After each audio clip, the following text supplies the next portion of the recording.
Hi everybody, we're back. We're back. Here is the R9 so far. I'm assuming we're back. It hasn't quite updated all the way there. But anyway, took a nice break, came back. I got 2 hours right now before I've got to run and do a few things this evening. So I figured we can do our UV. So I added a couple things while we were gone as well. I realized I'd missed the ladder and handhold here off the front of these things. So I did that. Actually had to climb down the front of this once off an R9, which was fun. But yeah, so we've got the ladder, we've got this. I think there's another piece of ladder here, but I can't see that across all pieces of reference that I have, so I'm gonna skip it. Anyway, hello again to everybody. I can't tell if I'm back or not.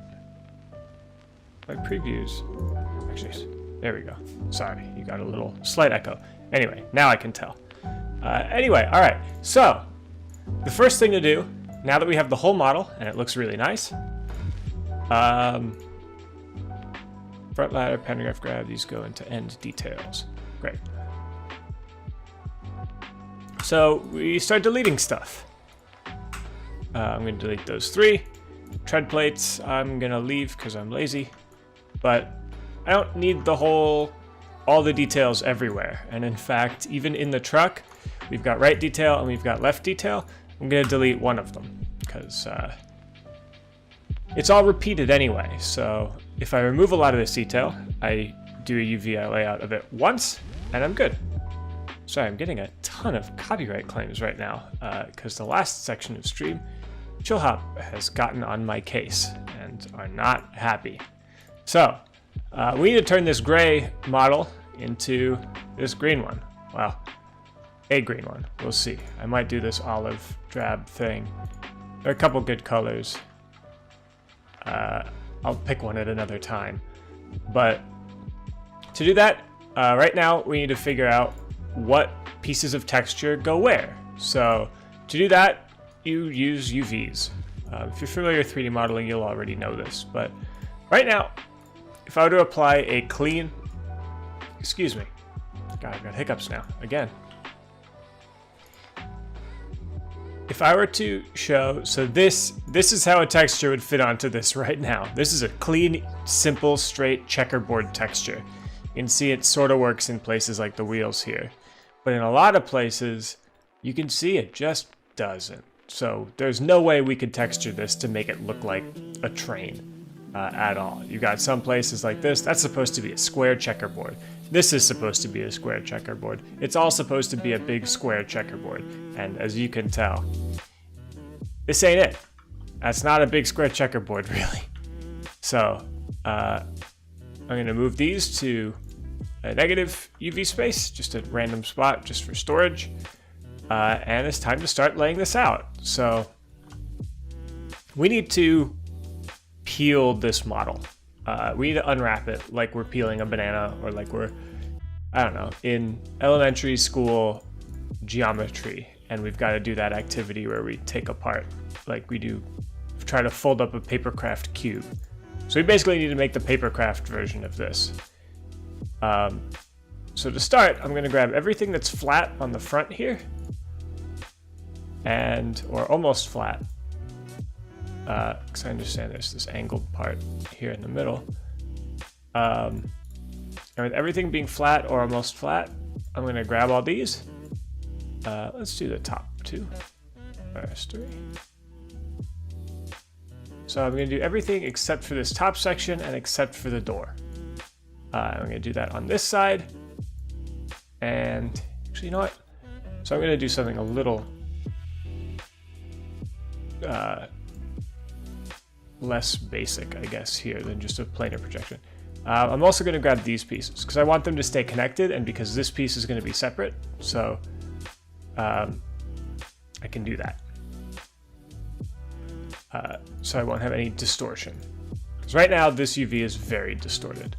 So I am just literally going through, clicking on all the faces that I'm going to want to project. 2, 3. I've got some soft and hard edges I'll need to fix a little later. As I continue through, just selecting faces manually. There are ways to do this more automatically, but in order to maintain a lot of control, and just because it's the workflow I've always used, I generally do this as a manual process. But then I go to create planar, and I project from the Z axis in this case. Hey man, could there possibly be a version with the silver blue MTA livery? We'll see. I actually don't know what livery I'm gonna do yet. I want to do one of the green ones. This is ostensibly going to be a holiday train,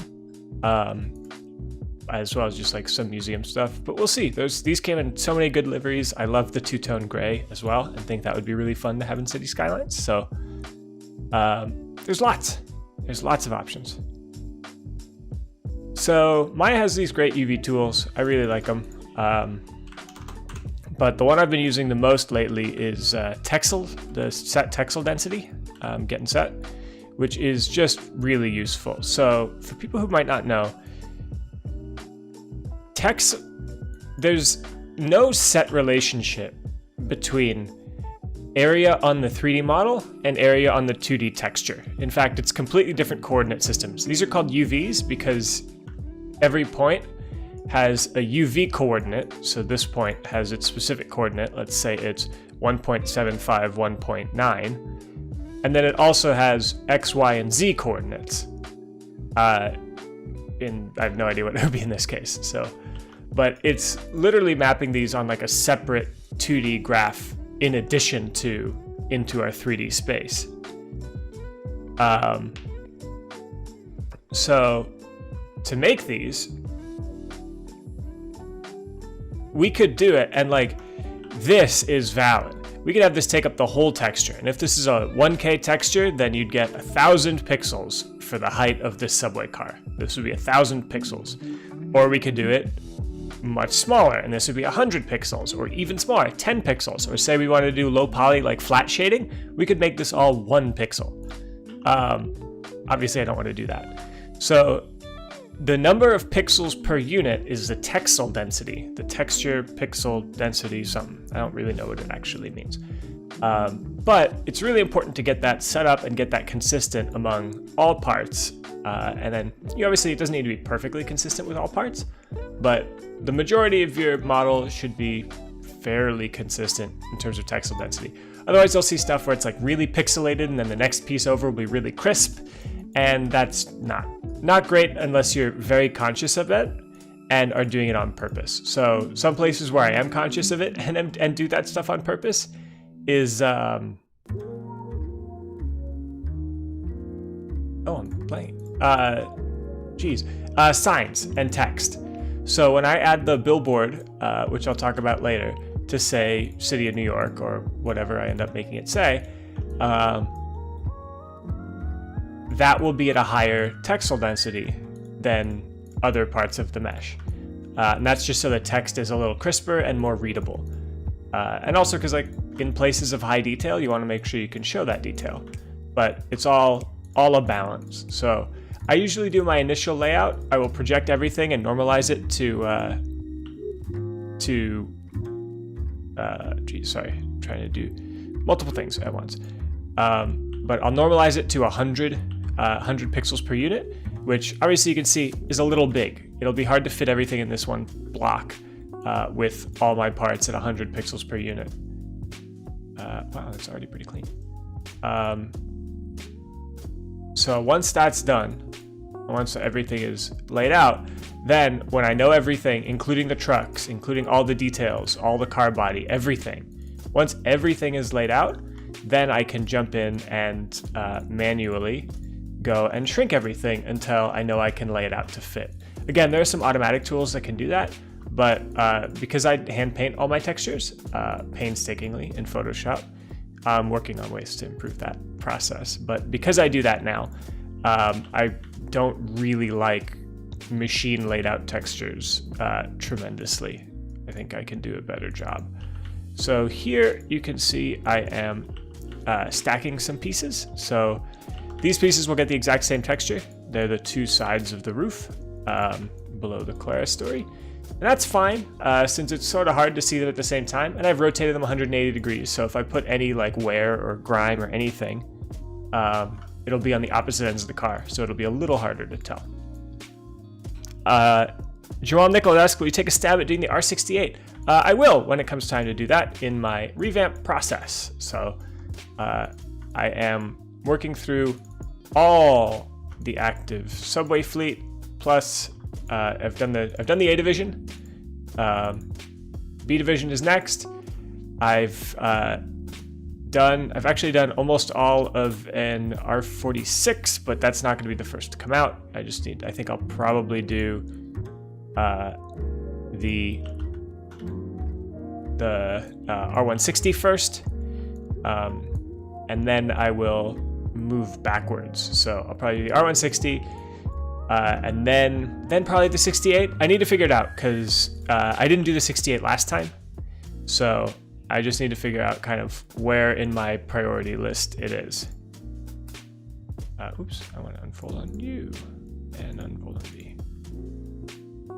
No, I should unfold on V first. So what I'm doing now is just continuing to unwrap different pieces. These are a little tricky because they are mirrored and are now asymmetrical.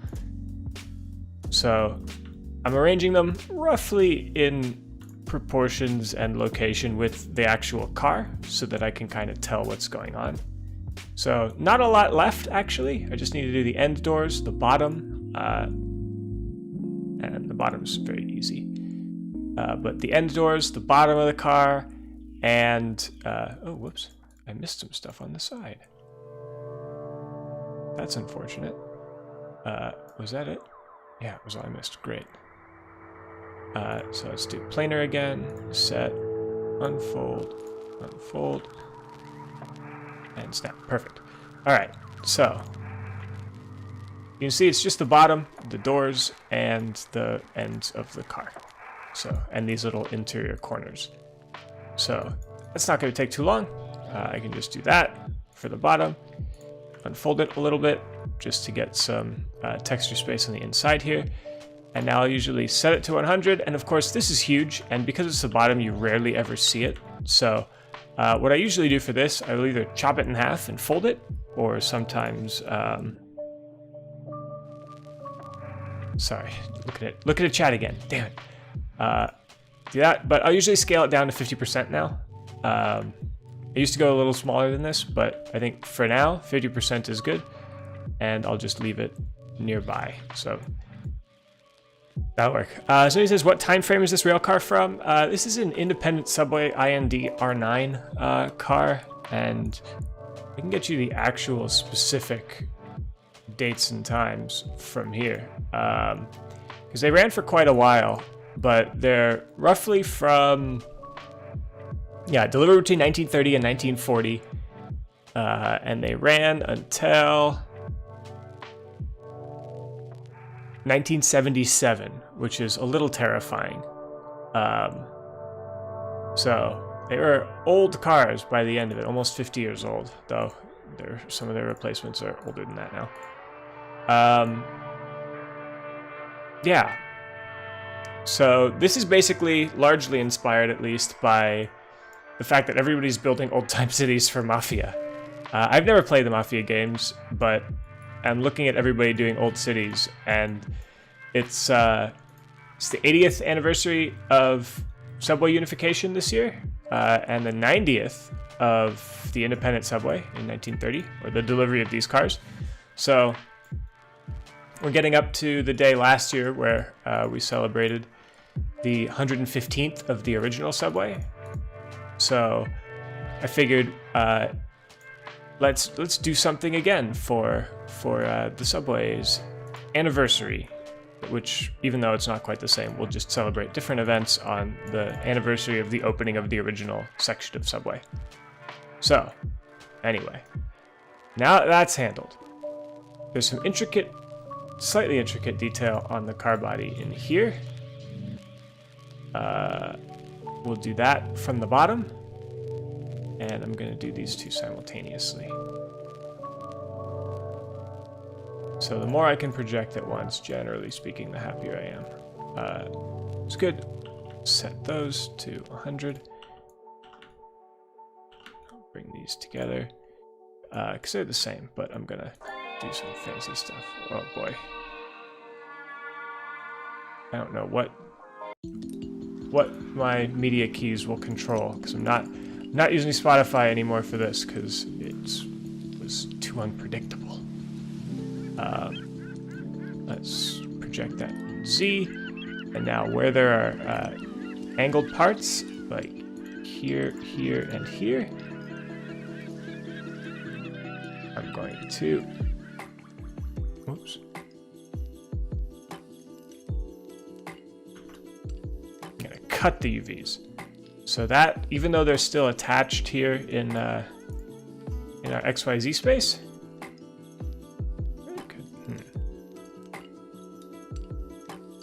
all right, hang on.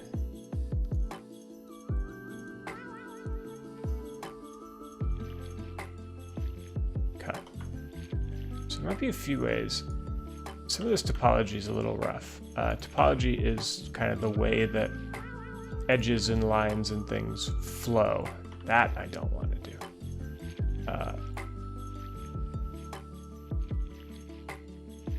So if I do that, you can see I've definitely cleaned up how some of this runs, but obviously it screwed up my UV a little bit. So generally I do this before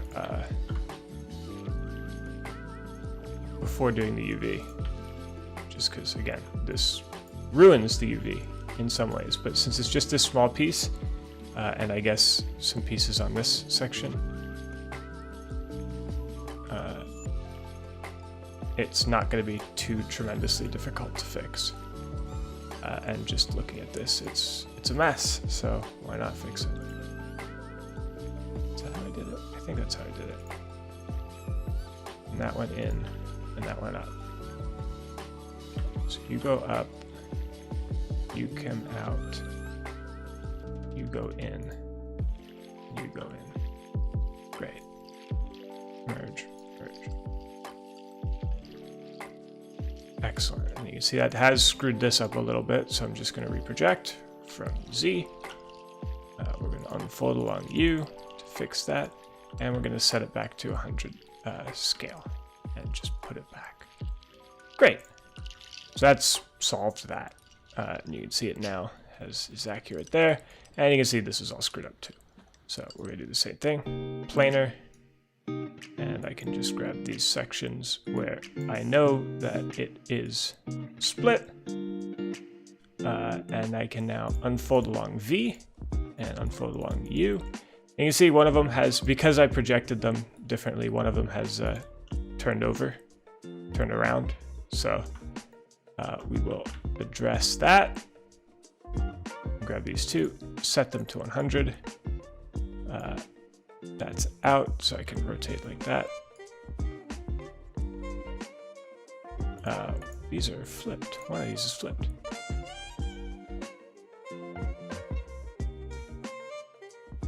So we'll unfold along V. Hopefully that will unflip them. It did. So now I can move and sew and do the same. So now I've sewn these. This is now a pretty accurate model of the shape of this without any distortion involved. So it doesn't get wider, it doesn't get narrow. Whoops. I missed this cut. There we go. Now these should be a little cleaner. I was wondering why this one was all jacked up. So I can fix these. Let me unfold this. Alright, well, I missed slightly, annoyingly, so if I do that, this is my bad one. So let me grab UVs and just start matching up here and down here.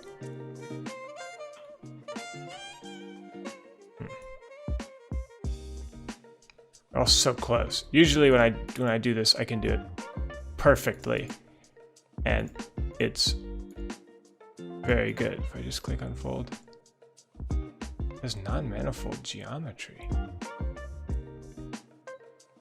Uh-oh. I knew my little bevels up there would screw me over at some point.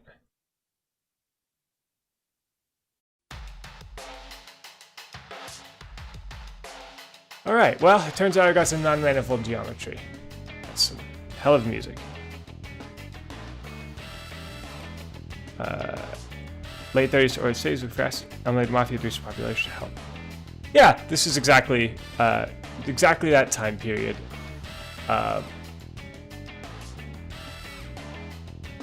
Mesh, clean up non-manifold geometry. Yo, what the heck?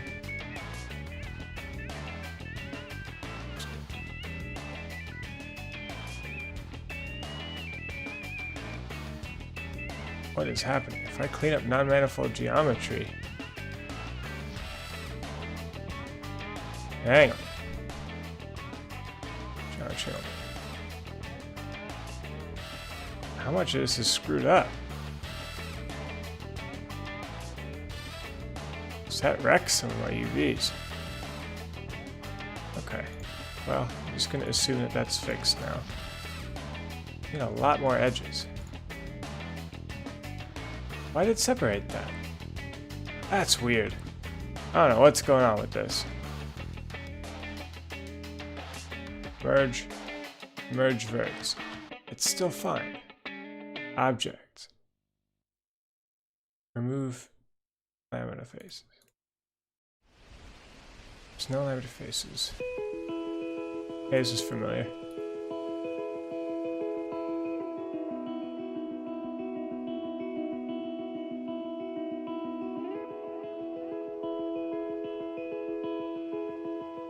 Huh. Okay, well, I'm gonna hope that fixed it.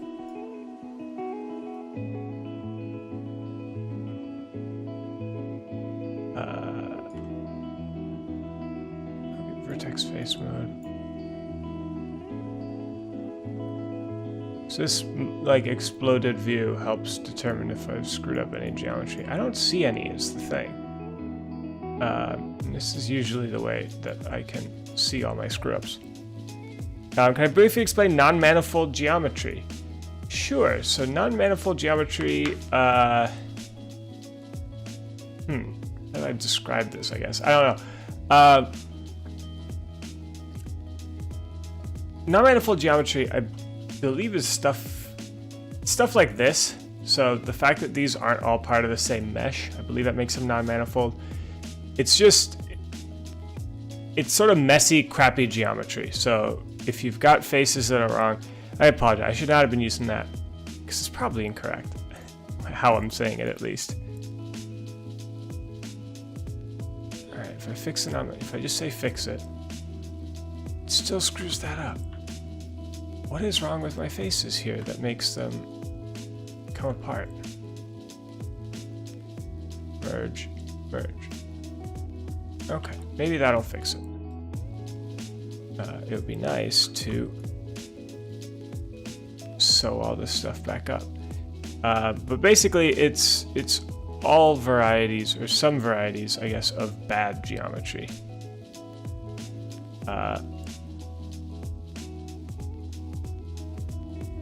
Whoops.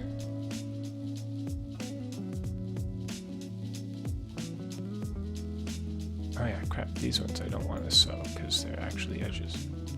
Nope. Hang on, I gotta get this all sorted.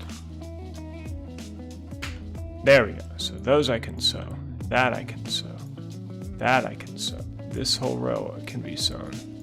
So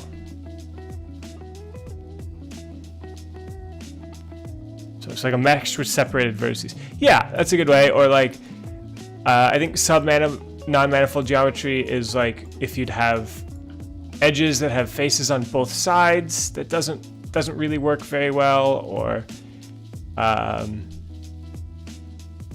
things sort of that nature. So these two are still not quite. So here, I'll reproject them in Z.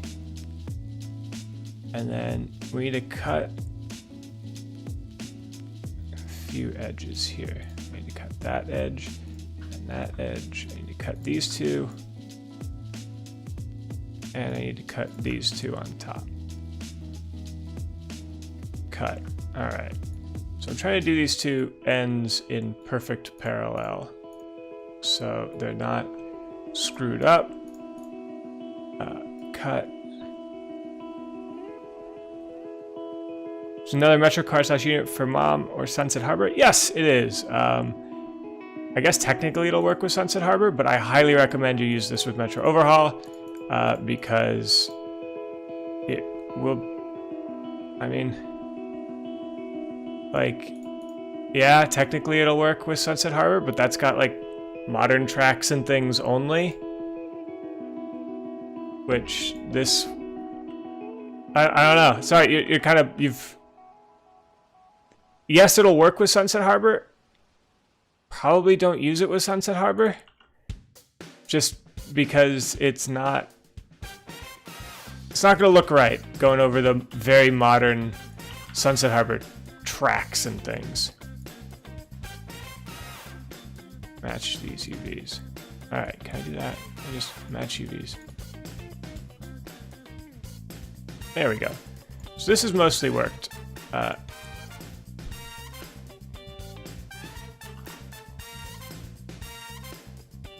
As I can kind of zip these up and now align my verticals. These should be vertical, these should be vertical. This is very jazzy. We'll line those up, make sure that this and that are lined up, and these are lined up. And now, again, trying to keep this square is important for me when it comes to texturing this, just because I want to make sure it's not distorted. I want to show when I draw a straight line, it doesn't like droop across end to end. So there we go. So that'll work. Set that to 100, and you'll realize just how much time I spent on doing such a tiny detail. And I'll just snap it there and move it up. Cool. So that's our subway car body done, with the exception of these little corners and the doors, of course. Obviously, I'm using Mom. It's the greatest mod ever. Sunset Harbor Metro is better than vanilla used to be, but yeah, that's about right. It's definitely better than it used to be in terms of Metro. I don't think the vanilla game, and of course for people who can't use Metro Overhaul for whatever reason, I'm very glad that they have something not terrible to use now. But yeah, Traffic Manager is such a good mod. Traffic Manager is one of those absolute must-haves. I really like Metro Overhaul a lot because I feel like it's better balanced than a lot of the game, which I feel like has some pretty major, like, strange balance issues. Like, I don't really have any idea why the game has you unlock Metro before trains, for example. That's, you know, not realistic in any sense. Okay, so once again, this is going to take some doing. So let me project these in Z, and we will do a little cut here. Here. So you can see I'm really going back and forth between the 3D mesh and the 2D UV, just because some things are easier to select in each place. So if I cut that, now I should be able to unfold in V. Whoops. Should be able to unfold in U, and now in V. And now in U, and now in V. Cool. UVs. So I'm just going to do this, and same as last time, just going to grab everything that should be collinear and aligned, and align them, which is pretty easy. So these guys are all collinear, great. So now I can grab that and set. So this is kind of a weird piece as it kind of surrounds the cab here, but that should be easy enough to fit in somewhere.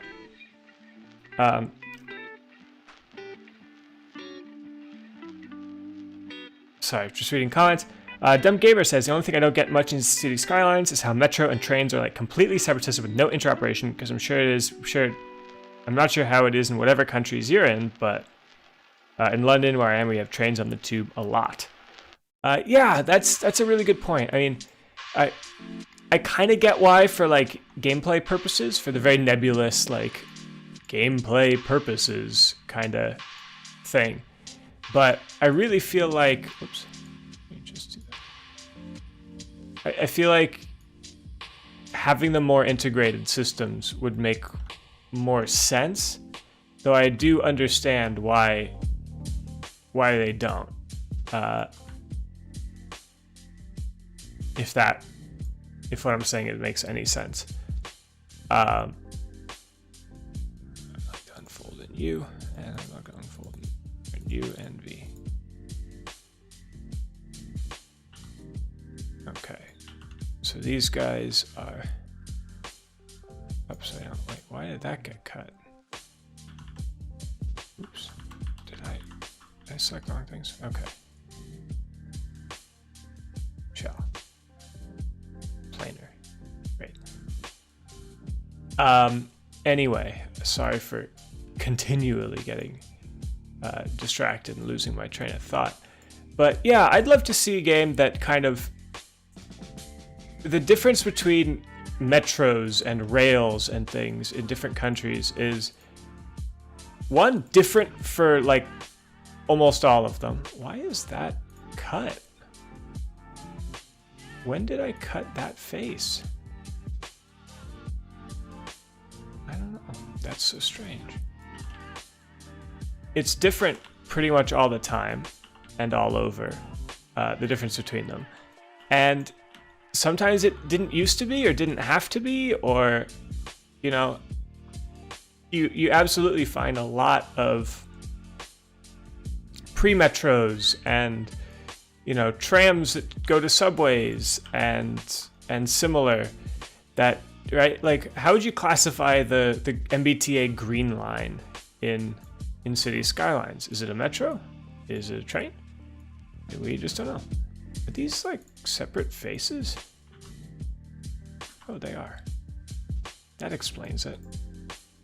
Merge, merge, again. Merge, merge. Great. That explains it. Planar. Finally.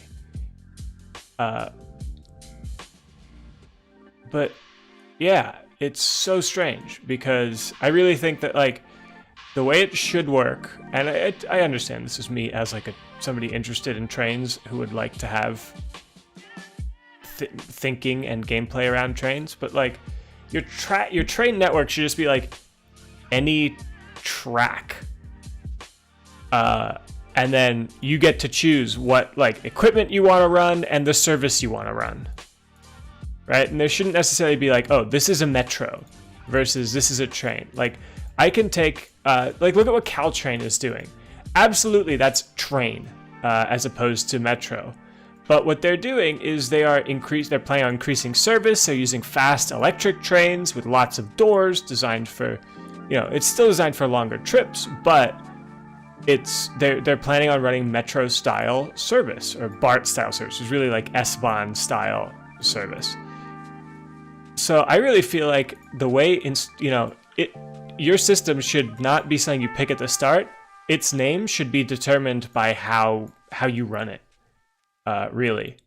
So if I'd like to run, I build my rails. They can be elevated, they can be tunneled, they can be in the street, they can be on the ground, or wherever I'd like them. And then depending on how I build, it creates a certain set of parameters. I can then choose to run it, if I want to select a type of train and I say I want it to be diesel, optimized for long trips, and double decker, then it's like, great, you've done commuter rail or regional rail or something like that. Let's say I'm doing diesel, double decker, and long trips. It would spit out an Amtrak California looking train, and it would be like, you've done regional rail. This is a regional rail line with this type of service. Or I could do something with like closely spaced stops and electric vehicles, electric trains, running off a third rail. You could even set the type of electrification. And then it would be like, okay, great. I'm running trains on a frequent schedule that make lots of stops that have, they're optimized for shorter journeys and shorter dwell time. So lots of doors, fewer seats. And then it would go and say, okay, great. That's a metro. You're operating this like a metro. But if I would like to kind of take my, there should be no reason why my regional rail can't have an underground stop or a few underground stops or similar. Anyway, that's what I think. So it's not getting too complex. A simple thing could be like you have one electrified vanilla track with metro and train stations, and mods can add other types of tracks. Sort of like that. Big difference between metro and rail is the method of ticket collecting, like a metro card compared to an Amtrak ticket. Kind of, but it sort of depends. I mean, metro card and things have different values. Like you pay with the same way Clipper card. It's just, do you tap on a turnstile or on a stanchion for Caltrain versus BART versus whatever. So I don't know. I sort of agree, but also sort of disagree. And yeah, ticketing I think could be an important part of this distinction system. It just all sort of depends on how you want to run it. Oops, that's right. Those don't actually connect. But I think that instead of being like, this is Metro, here's what you can do with Metro. Like the fact that the vanilla game, you can't do elevated Metro over roads. That's such a staple of elevated lines. And they split it up. And I get why, just because it's a little more interesting.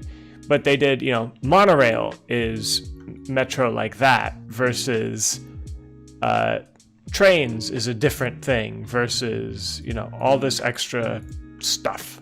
Monorail versus trains versus metro versus whatever. So I get why they did it. It's weird to me. It's very weird to me. And I do it in a more flexible sort of way that isn't defined or is really only defined by the type of service that you actually set up. Because you can have like regional rail with the street running section, but does that mean it's a tram? Not really. So, yeah, it's sort of weird. Somebody asks, am I from the Bay Area? Off and on. I'm off and on from the Bay Area. I grew up outside of Boston, actually, and then my family moved to the Bay Area when I was in high school. And, come on. Why is that stuck being selected? What's the best way to do this?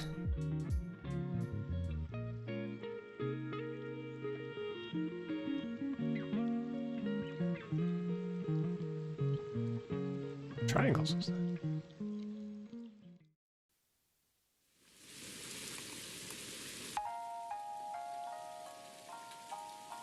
What the heck? Oh, that's what that... Okay, I get it now. Great.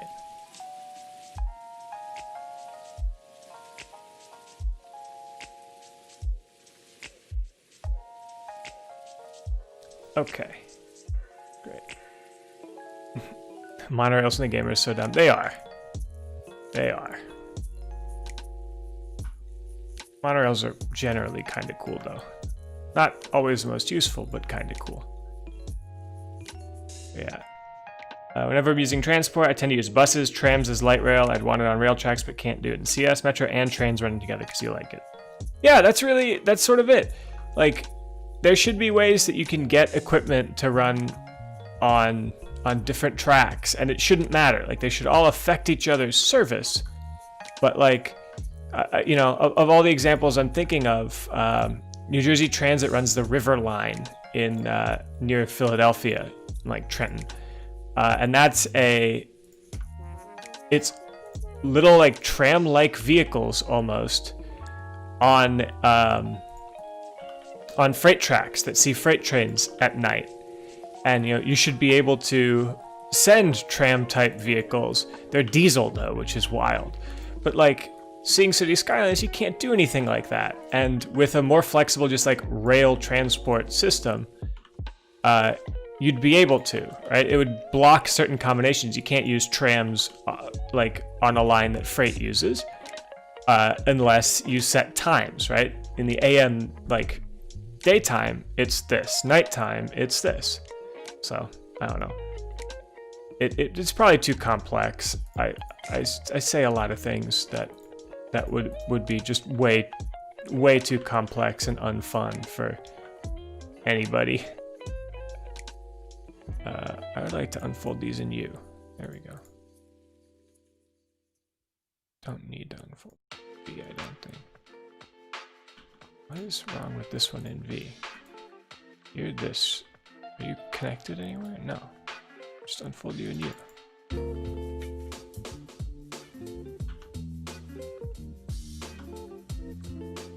Weird, hold on. Turns out speedrunning geometry may have made some messy meshes.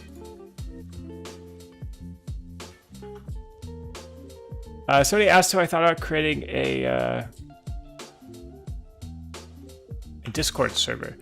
I've thought about it. I don't really want to manage and moderate like community stuff like that. You can find me in a handful of other Discords. I'm around. Twitter's probably the best place to reach me, even though it's a terrible website. Fold along you. Why? Unfold. Okay, so that worked. It just now puts these all wild. UV. Oh, these straight and shell. Okay, so that works there. Cool. So I got all my little plates here. I'm calling them tread plates. I don't think that's really what they are called, but I don't care. Are they the same? They're nearly the same. Set them at 100, are they the same? They're nearly the same, which is really weird because they're the exact same mesh. So you know what I'm gonna do? I'm done screwing around with this. I'm deleting all of them except for one. What I should have done from the start. So this is my bottom. I got my bottom. I got my top. Good. Set them all to 100.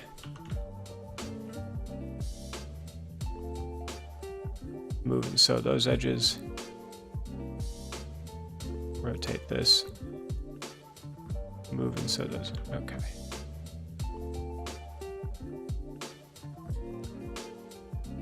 Great. So that's my tread plate. Now, so this is why, generally speaking, I try to delete everything and then start. So if I delete all those, I can stick this into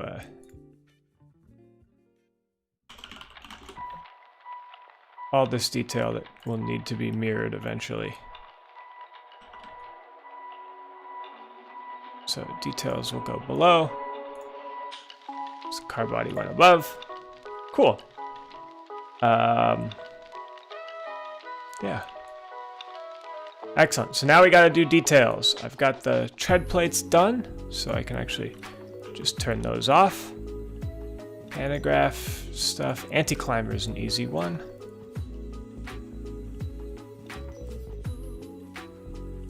Do that from Z. Unfold. Great. Planar. Planar.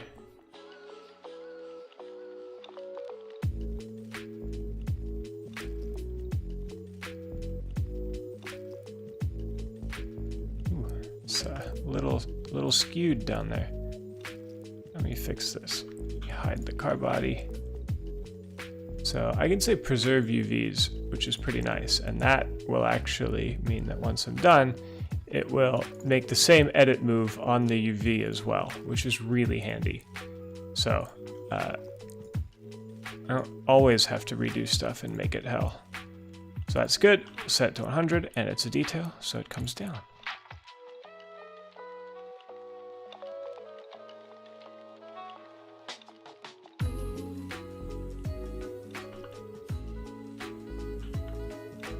It's like a Dr. Eggman face shape looking thing. Well, I added display board. I'm not quite sure what you mean by that. But this will have something in the windows. I don't know what it'll say. It'll probably say special or something fairly generic. We'll see. I'll probably say S special. It just depends. Damn it.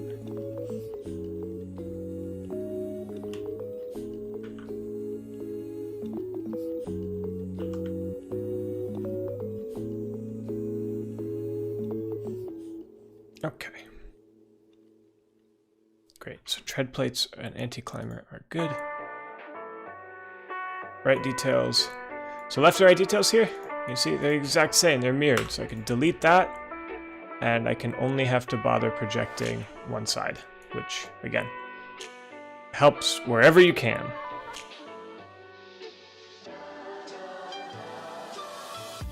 Which is cool. So hang on one second. You just need to check some messages and things.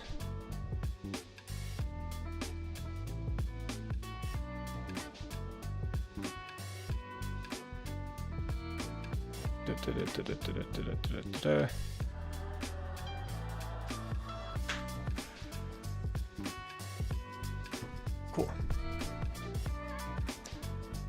Sorry about that. Just had to check up. Doing all-day streams when people don't expect me. I'm not somebody who usually does all-day streams, so doing them, I'm not used to having to just be like, sorry, I can't check my phone. And other people certainly are not used to me not being able to check my phone.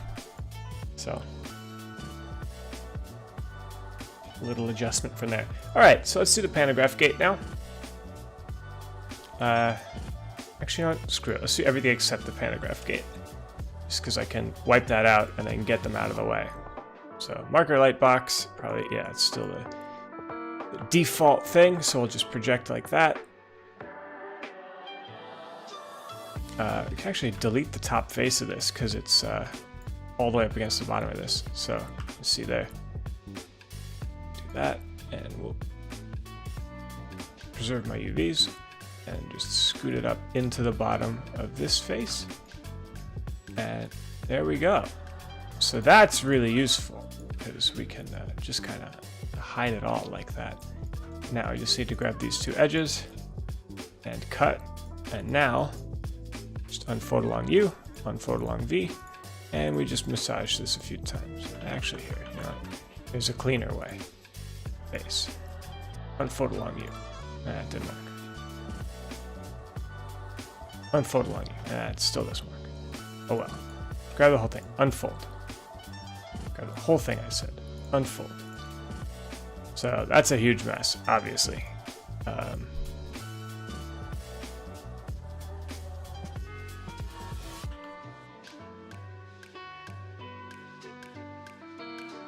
It's always weird. It seems inaccurate too. Unfold tool rarely works how I'd like it to.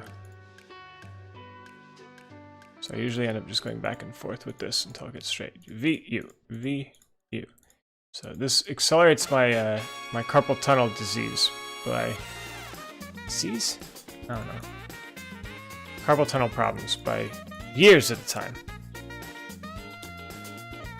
But hey, it gets me some nice UVs, so it's all worth it.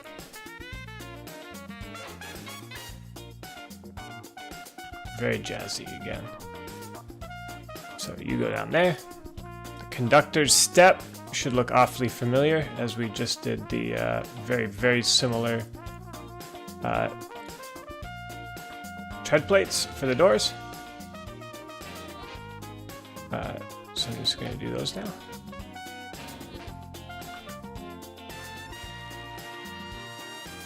Project it in Z, unfold it in U. Great. Set.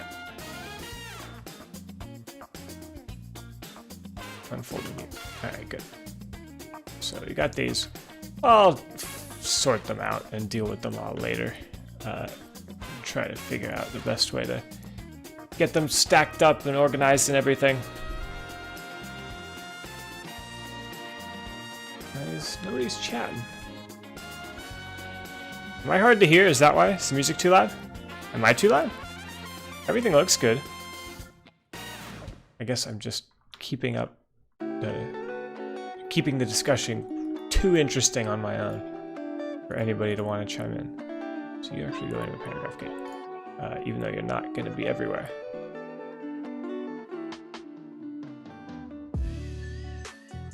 So that's good. I want to set it, be nice and small.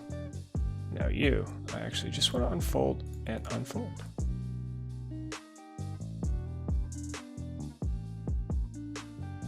There you go. Now people are talking. I unfold in V first, and now unfold in U. Great. And now I set it. Of course, it gets even tinier because this is a really fine, small little detail here. But it's important that it's available to be textured, you know, and that textures won't be distorted, especially for different parts of this because it'll have a circle on it. So if that gets distorted, you know it's a problem because everybody knows what the circle looks like, what the headlight's supposed to look like. So that's good.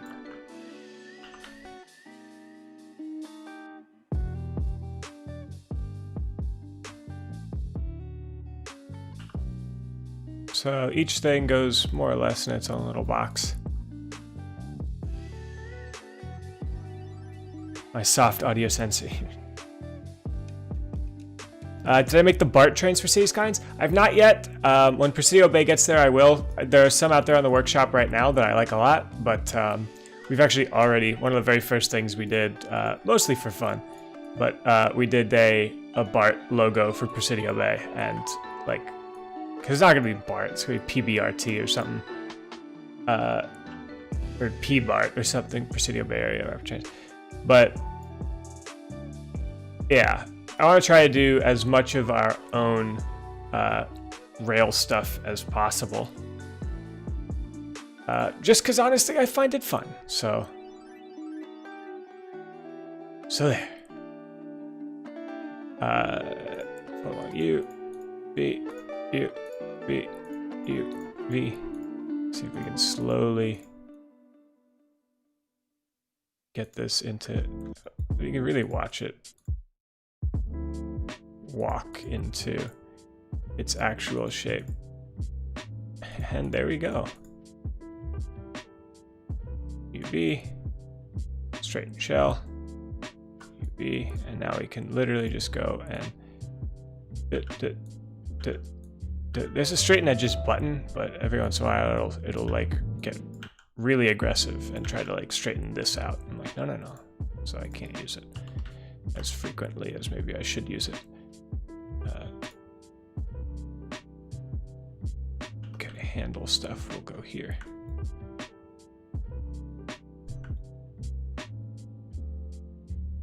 So this one will be a mess. Oh yeah, cool. Yeah, my version should be around in the future. It's honestly, it's going to be a little while before we get there in Presidio Bay. So if you're looking for a BART card now, the one that's out there is very good. They also have the Fleet of the Future ones available, which is really cool. But like, with where we are in Presidio Bay, I just finished making the key system wooden cars that were the predecessor to the key system's bridge units, which were the predecessor to the AC Transit Transbay buses, which were the predecessor to BART. So we're a few layers of predecessor deep still, even now with Presidio Bay. So there's gonna be some time before, man, this is tiny stuff. But there's gonna be some time before, unfortunately, there's gonna be some time before those BART cars will be available to people to download. I've got a few 100 models to make before then.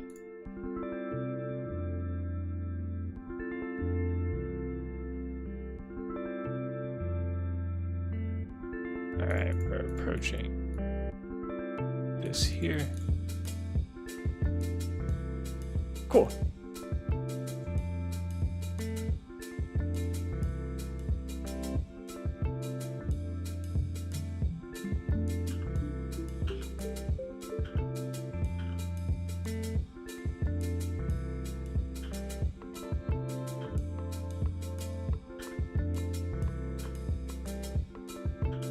We'll see. I might do the bar cars a little earlier.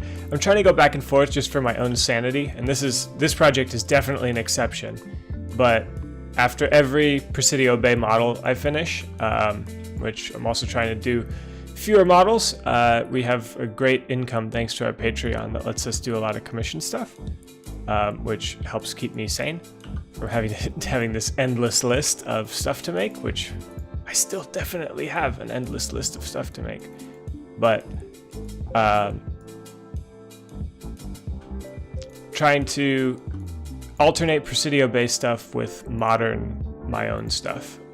So every time I make an asset, this one fills the modern my own stuff quota, I guess, even though it's far from modern. So maybe it's better to say it's for my own stuff.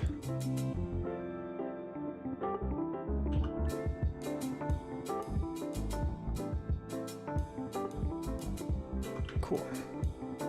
So you've got Panograph Gates, inner and outer.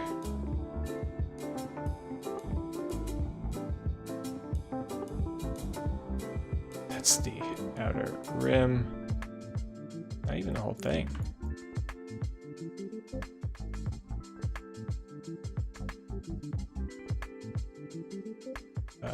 We'll unfold that along V. Here, V, and set. Okay, so this is a little long. So in cases like this, I will cut it there, just so it's a little more reasonable to work with later.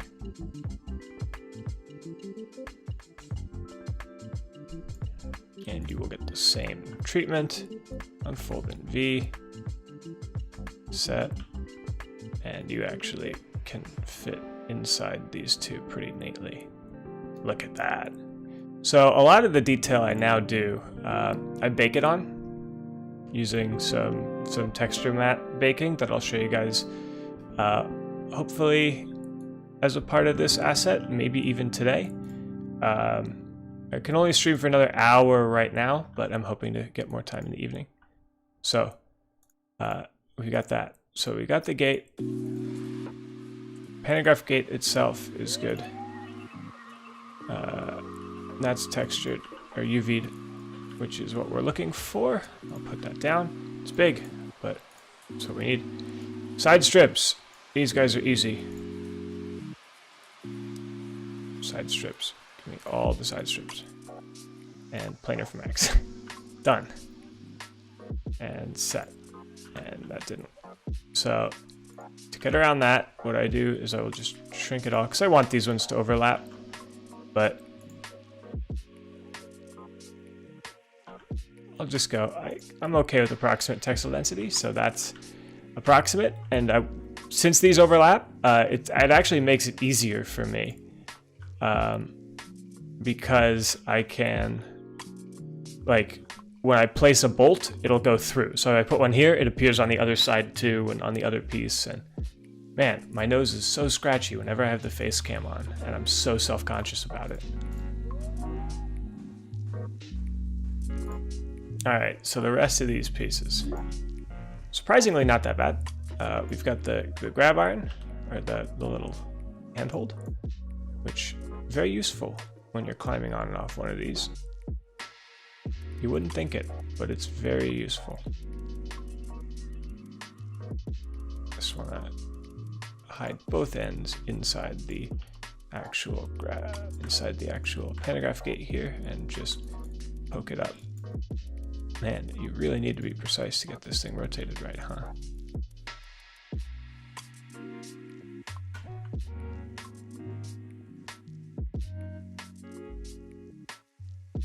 Had to have it poking out. Is that it? Yep, good. Nice. Cool. All right, handles. All this stuff is all laid out already, so I can hide it.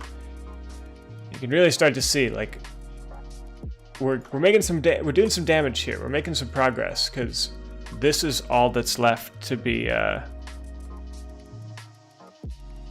UV'd, which is good. It's coming along.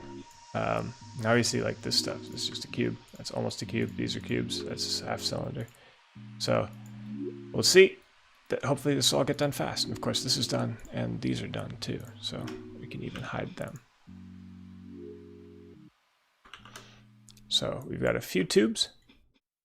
Just really simple tubes. Tubes that used to be cubes. Cube tubes. It's been a long day. Unfold along V and set. And like, that's the thing.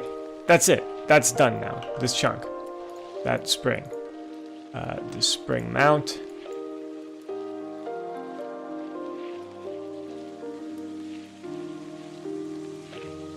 Planer.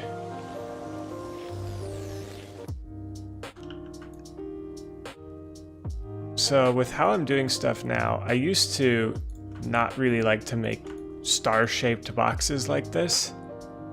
And you'll see what I mean in just a second, I think. Wow, what the heck? What is happening here? Wow, okay. That took some doing to get to be the actual shape that it is. But I used to not like making shapes like this, and I still kind of don't. Just because they're kind of inefficient to pack together. But you can manage it, and since I started doing some nice texture baking, it's a very useful thing to do. And obviously this one's just so tiny. All the stuff I'm doing right now is so tiny. But it all adds up to good detail. So really what I could be doing with all this is just like taking the stuff and like this set down is a single pixel. And now I can, move and so, unfold, set, and now move and so, and move and so. And now this edge, we can, okay, these UVs I can grab and just do that. It's not quite a square. Ooh, there we go, more funk. Cool. So with detail this small, I know a lot of other creators, and honestly I should probably do it too, just because it would save so much time on the UV. But just, you know, paint a spot of text, just like generic body color, and just dump it all there. But I don't want to do that because I'm dumb. I should really just do that.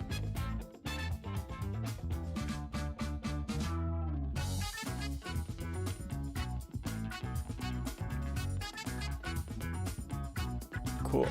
So I'd like to cut that edge and cut that and move and so and move and so. Great. Now I can unfold along V and unfold along U and set. And it's tiny again. So that's all my springs taken care of. These long tubies.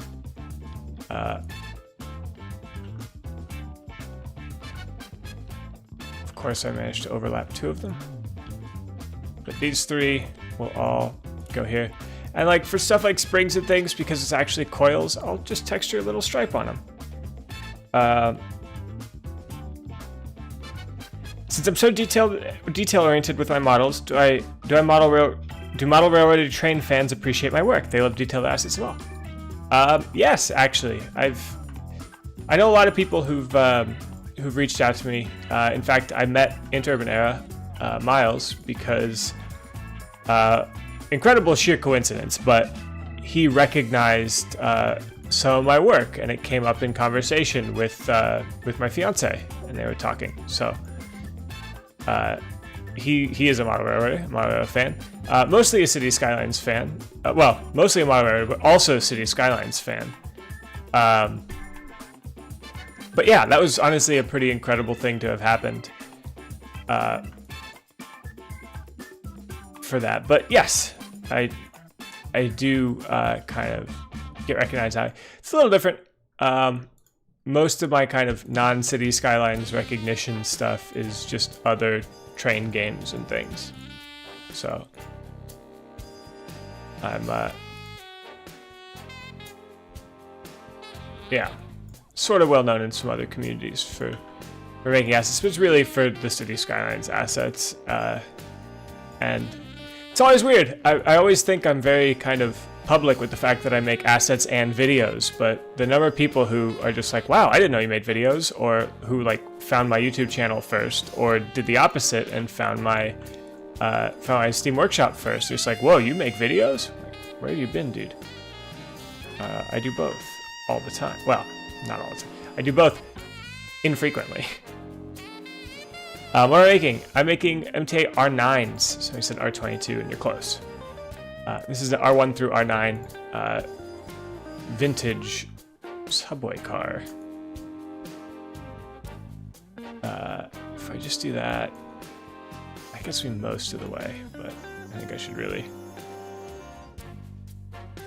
try to do these properly and separately.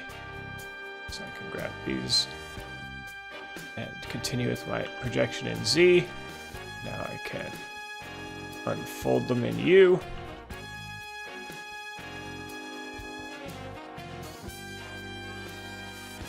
Project U and Y. Unfold in U and V.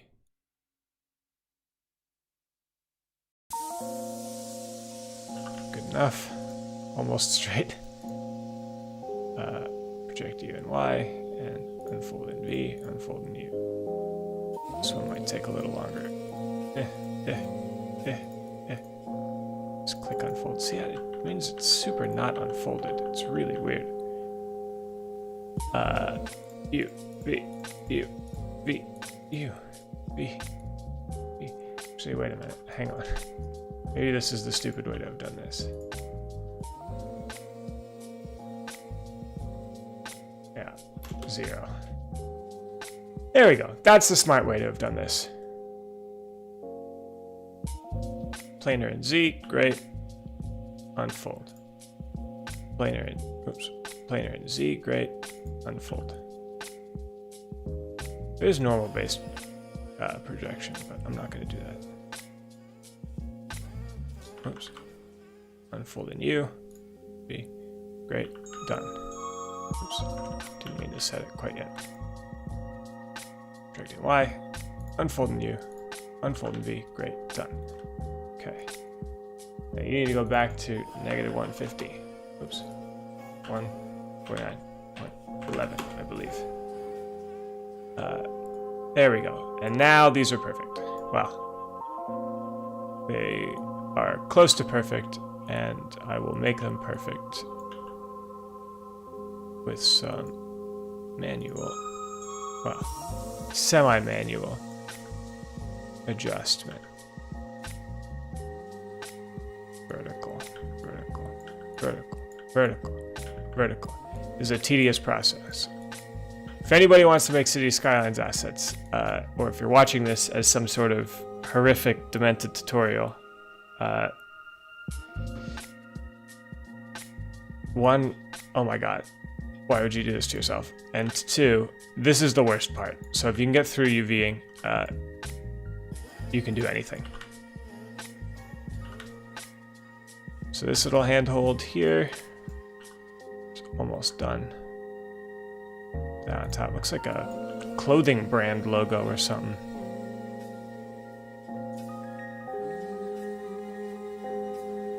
Cool. So that's the Panograph Gate UV'd. So I can bring this shell down here and kind of tuck it in. So I'm sort of arranging these roughly and packing them roughly now, just so later I can be like, all right, I need a nearly like a 2x1 sort of space, and I know what to expect and I know what I can do. So let me do these, and this stuff can kind of come up here. That can do that, and then This can, like, for the most part, tuck there. Always, like, rotate it. See, that would be nice if these didn't come up like that. Whatever. Oh, you know what? That'll work. These will kind of come around. So, not quite a square. Not quite any recognizable shape. But, you know, a pretty decent pack. And it gets all of this into like a just about two wide, 1.5 tall. So that's good. And that is all this end detail UV'd. Awesome. Well, all the left and right end detail UV'd. Front ladder needs to be UV'd. Underbody detail. Where did these? Oh, end door chain, of course.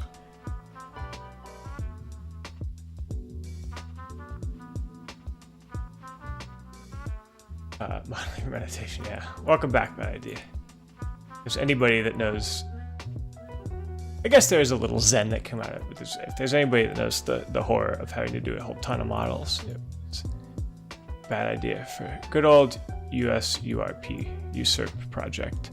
Rest in peace. It's just too big and got unfun kind of fast. Though, like, the past couple weeks, a ton of US Road stuff has come out, which is awesome. So hopefully people can stop asking us if it'll ever come out.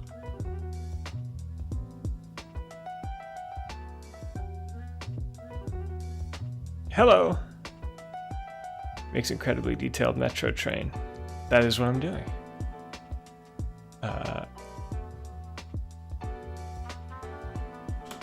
What the heck? Hang on. I'll grab all this stuff. Okay. That was my problem. Select, select, select. Ask you about love. They quote me a song. But you can't tell me what it feels like to wake up next to a woman and feel truly happy. What is happening with the music today? It's just so weird all the time.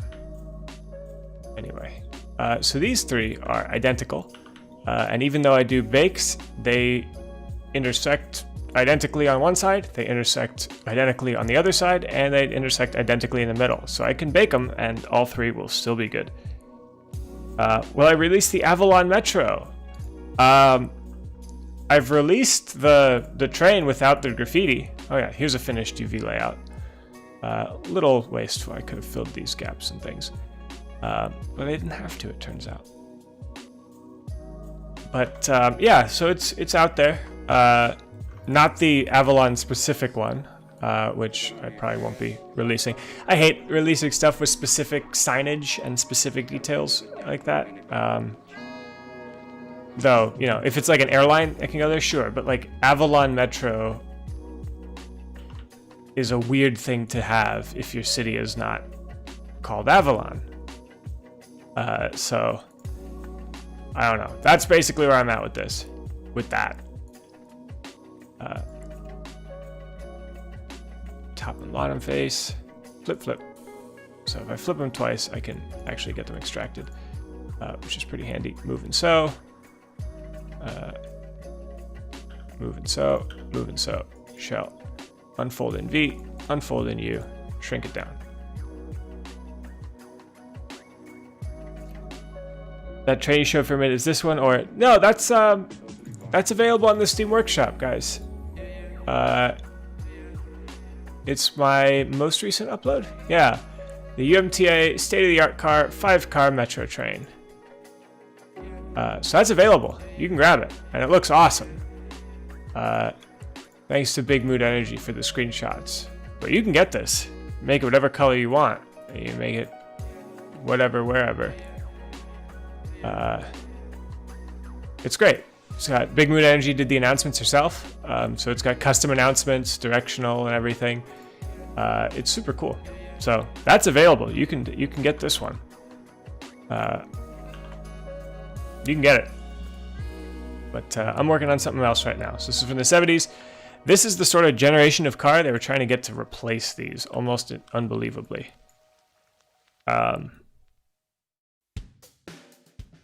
Like, I kind of just thinking about it, just comprehending that has broken my brain for a hot second. Shame those vehicles never caught on. Well, they kind of did. The streamlined stuff was a victim of practicality. Nobody but Bart was interested in the streamlining, but other aspects absolutely caught on. You can just look no further than the Wikipedia page for the state-of-the-art cars to see that. But the actual technological advancements behind the scenes were hugely well received, and are kind of the backbone for a lot of the transit equipment in this country and in the world today, even if it didn't catch on too much in the US. So it's not nothing. It's not nothing. But we certainly did not have a whole bunch of super dorky looking, questionably sleek transit cars running around this country. That's for damn sure. Oh well. Is that it? Yep. Alright, so this one becomes a little more awkward to UV because it's kind of round. I'm going to cut it.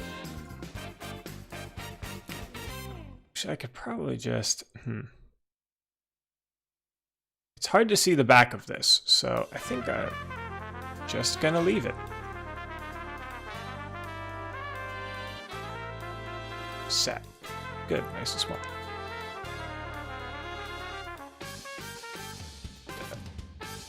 This music is permanently burned into my head because I used it on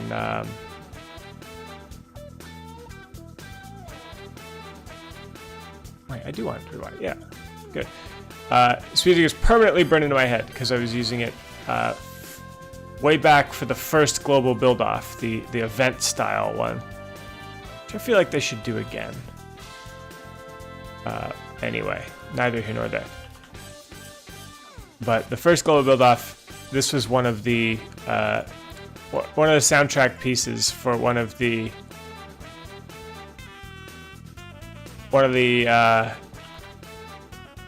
creator spotlights. I think like press or maybe even mine.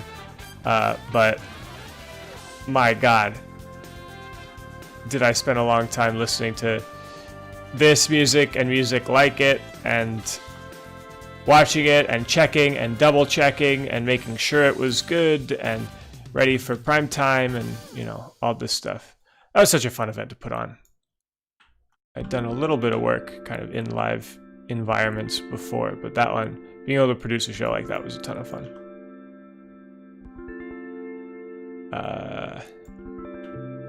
Of course, getting to host it was fun too. So now we go to the opposite spectrum, to like the chillest song ever.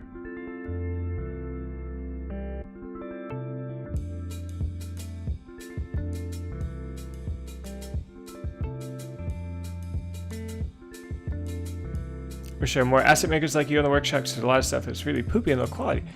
Hey, be nice. Being an asset's hard. It's hard. If there are more people, if there are only people like me on the workshop, you'd have some high quality assets. So thank you. I do think I do a pretty good job. But you'd be missing so much stuff. You'd be missing just a ton of really great stuff that we just don't have.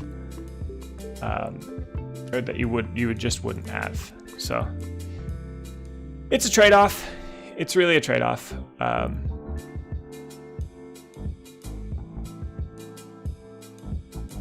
the song's pretty good. Shouldn't be surprised. I picked all this. This is like an old stream playlist I found. I usually just grab like latest chill hop, but the fall 2020 was not my style. Is perhaps the nicest way to put it.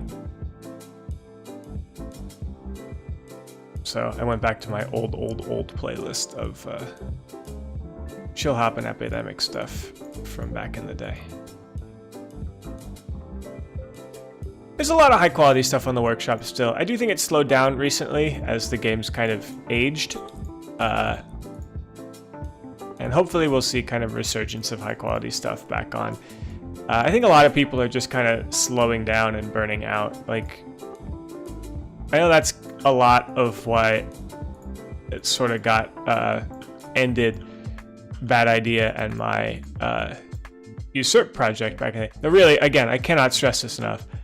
I talked a lot of talk with regards to Usurp, but then when it came time to actually model, I dropped the ball kind of a lot. So blame me for that one for sure. But it takes a lot of work to do stuff like this. So I totally don't. I thought I saw like smoke or something out of my window, but no, thank God. Yeah, I totally don't blame anybody for being a little burnt out. The workshop's also kind of gotten to be a not as nice place anymore. Usurp was an old, now canceled modeling project for Bad Idea and me, where we were planning on making, it was a little bit after people first started to get like good at custom networks, and it was a project to do all vanilla game roads, all DLC roads, and all network extensions roads in like an American style with a lot of kind of automatic detail. And Bad Idea did some incredible work and got it basically ready to go. And I'm like, I will do the elevated and bridges. I think I did one bridge, and like unelevated network was like halfway done. But networks are hard. Networks require so many meshes and so much stuff to set up. If you guys have seen the North American Railroads project, a lot of the thought processes were shared between Usurp and NAR. So, like, trying to get automatic detail taken care of, use the game's tools wherever possible, try to get everything as nice and good as we could make it look, with as little input as possible. What one is this? Top 2. What the heck? Why are these different sizes?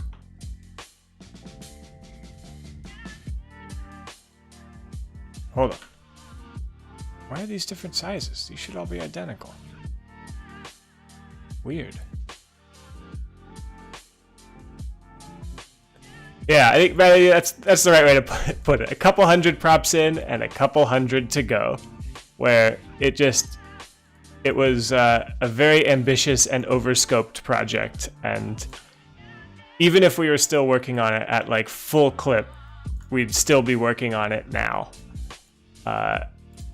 And, you know, I think a handful of things made us kind of burn out on working on it. One of which was the fact that I never really started working on it.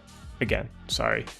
But the other of which was just other smaller road things were starting to come out, and like doing a big, huge project instead of a smaller piecemeal thing. It's just hard to get and continue with motivation too. In that process, I also got a full-time job. I accidentally stretched one. When? Damn. Chat, you gotta tell me when I'm screwing up like this.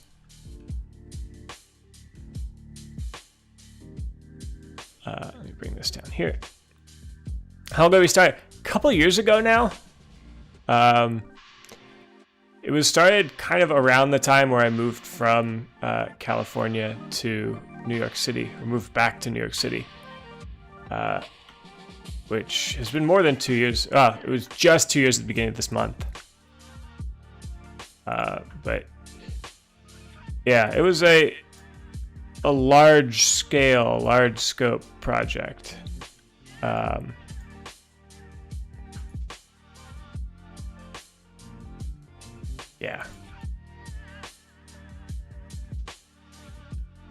Yeah, May 2019. Really? That's it? May 29? No way, 2019. May of last year? We'd been talking about it before then. I don't know. Anyway, A lot of work's been recycled into other stuff, though. So, you know, maybe that's a little overstating it a little. Some work has been recycled into other stuff. Yeah, 7/17/2018. That's more like it. So 2 years ago. Christ, this game has been out for a long time.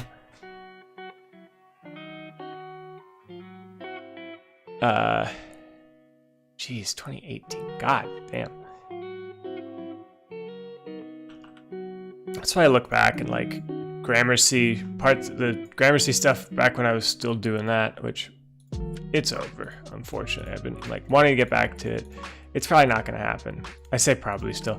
It's not going to happen in its current form. I want to do something other than Presidio Bay and City Skylines, or maybe even some other game, but it's just right now I gotta focus on Presidio Bay, and if I were to do something in another game, it would probably not be, or do something like that, it would probably be almost more like Marble Mountain, or something with fewer mods, fewer assets.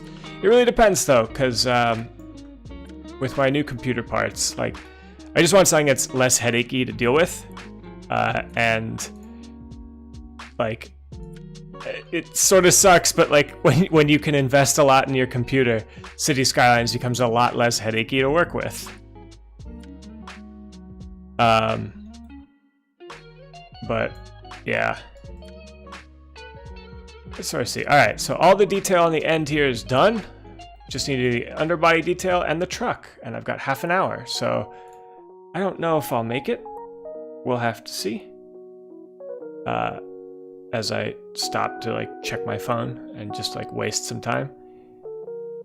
Speed build. We'll see.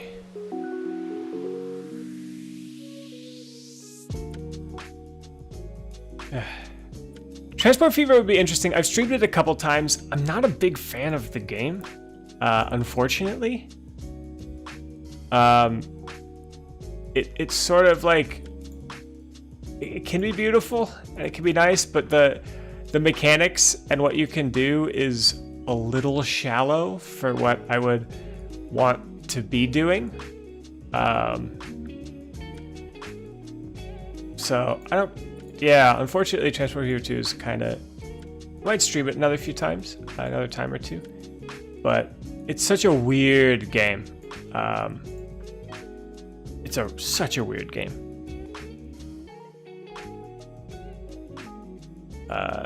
Yeah, all the Fever games have been really weird. I've had them. I bought them all since Train Fever. I was actually on the closed beta test for Transport Fever 1, and I told them at one point straight up, just like, hey guys, add some fun to your game. Like, it's lacking fun. And they didn't add me back for the Transport Fever 2 beta test. I wonder why. But yeah, it's a strange little game.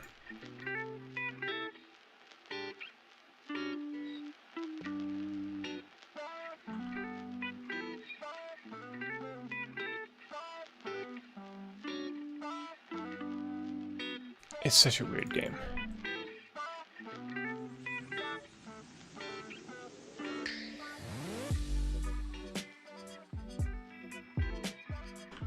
Oh my god, come on. Flip. So, great. Phew. Hey, Mr. Mason, how are you?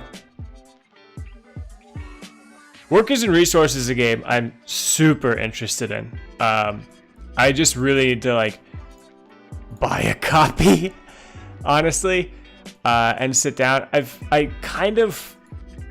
always so wary. I've done, as you might expect, quite a few kind of early access city games and urban planning games and transport games and things like that.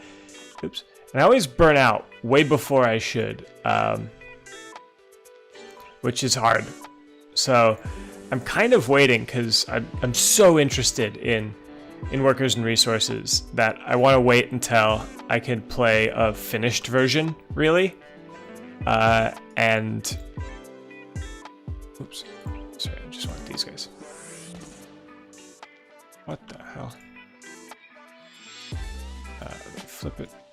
Ooh, it's revealed that it's not aligned as much as I perhaps would have hoped.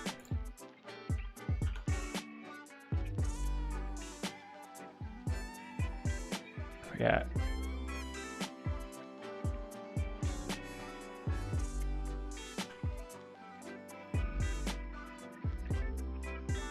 So one thing that I want very strongly in whatever games I pick up next is and this might come as a surprise, I guess, but I'm not really tremendously interested in deep detailing, because if I wanted to do that, like, I know a lot of people do, and like, this is part of the reason why I don't really screw around with procedural objects and things in City Skylines, but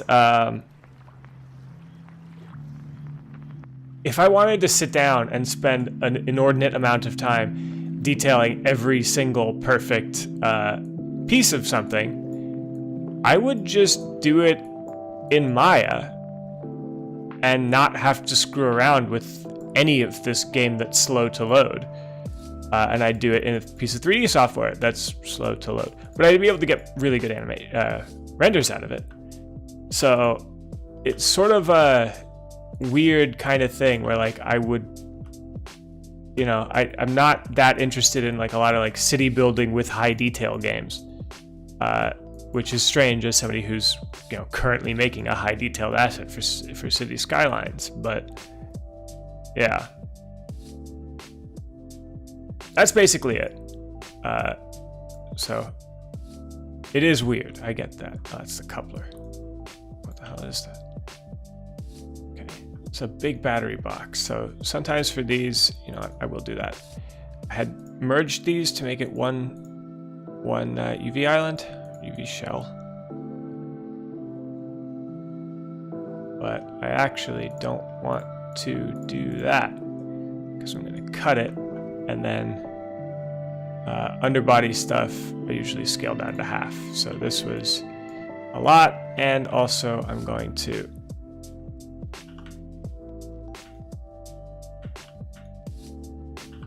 sort these into 2 stacks instead of them all being unique. Should be fine. I'll just do 2 red and 2 brown. No kidding. CS with some actual game mechanics at work would be amazing. That's pretty much it. So it's like, I'm interested in something mechanically focused, which is why I think workers and resources seems so interesting to me. But again, it's just, I don't want to burn out on games in early access first. A good example, I played the hell out of Subnautica in early access. And then it came out and had, you know, I never finished the game because the game didn't really have like ending stuff set up back when I was playing. And then, you know, I've never really been able to jump back in fully because I was, you know, playing so slowly. Same with like Minecraft and stuff like that. It just depends. Honestly, like, part of what I'm so interested in with cities right now is being able to just have the workflow and everything mastered so I can work on projects like Presidio Bay, which I'm just still so excited about. As I said here, making something not for Presidio Bay, but like, I'll show it. I haven't showed it this one. This is what I just finished for Presidio Bay, and being able to use it to demonstrate interurban railroads and things, and like the region of the Bay Area, I think is really cool. So this, yeah, this is an interurban car. I imported this into the game as a tram, if you want to know how these things actually ran. So I'm excited. Minecraft 2020 Let's Play. Minecraft is back! Caves update and whatnot. We'll see. Probably not going to do Minecraft. I've seen people who are like, hey, you should play Railcraft. You should play like the Minecraft train mods. I'm like, you guys don't quite understand what I'm into. Like what I'm very interested in. It's not just anything with a train in it, though. I say that.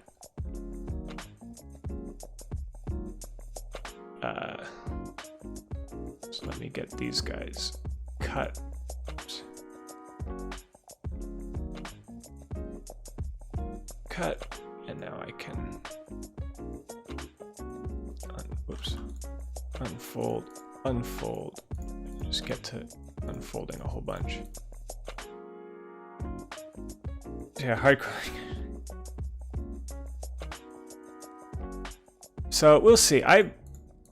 Really what I'd be interested in, I know it doesn't exist right now, but like a city builder with time as like a mandatory element. And I don't know. I want a city builder where you're not just painting the city, you're not just detailing, but like where you have to sit there and actually balance out what you want. Like you should have to spend political capital, which if you don't know what that is, it's like the amount of political power you have is called political capital a lot of the time. It's how, you know, how you can do stuff. So even if it's unpopular, you can spend enough like money and political capital to make it popular. Like you never have to worry about that sort of thing. The happiness mechanic in Skylines is so nothing really. It's just so like a mechanic in name only, where people are like a little unhappy if you put an elevated freeway above their house, but they won't move because of it. It's just like their land value goes down and you don't really take a hit. Will I ever get to play Train Simulator 2021 or Train Sim World 2? I don't know. Those simulators are always cool, but I'm not 100% sure if they're like my jam in a major way. Good news, everybody. We finished with details being UV'd. So we've got all of this, and we've got the car body all done. So these are our detail. Uh-oh.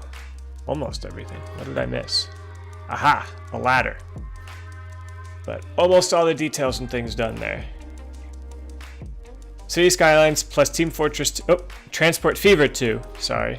Plus Workers and Resources. Perfect City Builder. See, I don't quite know, because I don't think any of those have, like, all the mechanics I'd be interested in. Like, I really want it so you make towns, like, little areas, and different neighborhoods want different things, and they could be, you know, fundamentally opposite things. And that's, I think, where a lot of gameplay and a lot of interesting kind of things. How do I solve it when my industrial district wants expanded rail access or a new highway? But to do that, I have to put it through a neighborhood that doesn't want it. You know, how do I kind of square that? Like, that's what really urban planning is every single person in the city has a different idea, and different neighborhoods and things can have more substantial ideas or more like solid singular ones or totally disparate ideas. And you have to go around and try to figure out how do you square that circle of trying to fight, like trying to come up with a better solution for people who want things that are diametrically opposed to each other. And I really want to like explore something where it's simulated like that. You know, there's people, the subway line in this neighborhood is too crowded, so do it. But when you do that, all the store owners, when you're building this new subway line, they'll all go out of business and they will hate you. It'll cost political capital to try to make them feel better, or a ton of money to like buy out their rents forever, and you know, try to align all of that into a singular game. I don't think it's possible. Honestly, I don't think it's possible. But damn if I don't want to have to try to do that. But yeah, that's where I'm at.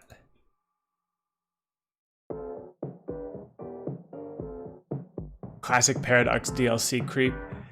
Yeah, it's tricky. I generally like the DLCs, especially the more recent ones. Like Sunset Harbor was weird, but had enough kind of quality of life changes that I thought it was good. Sort of strange. It's definitely a little DLC creep-y. Like, and the part of the problem is every new mechanic that they add has to be minor enough to not affect people who can't buy it, which I think is sad.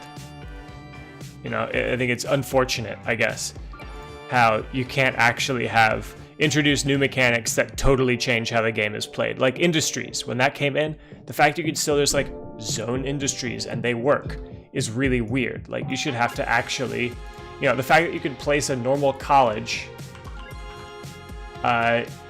even if you have campus, is so strange. You should have to, like, make the conscious choice. Uh-oh. Put my coupler. Underbody detail. That's not the coupler.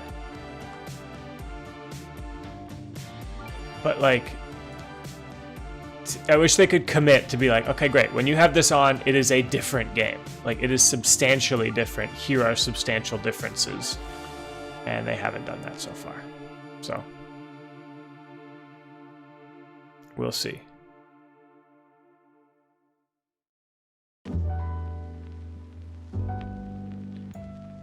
But that's the, you know, I get why.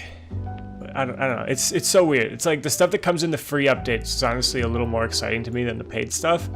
Just because you can't, like, you know, and none of the DLCs work with each other either. There's no, like, synergy that you can get from the trade school and industry. The trade school and campus would boost your industry's, you know, quality or something like that. It would just, like, be a boost to generic industry, but they never linked together. In a way, like, sort of similarly, I guess. We might have, I don't know. Did we get, like, a Metro? Oh no, I guess it's Metro. I don't know. But, like, a helicopter to monorail hub to really go for the awkward, unrealistic transit, or like the helicopter to blimp connection that we were all asking for.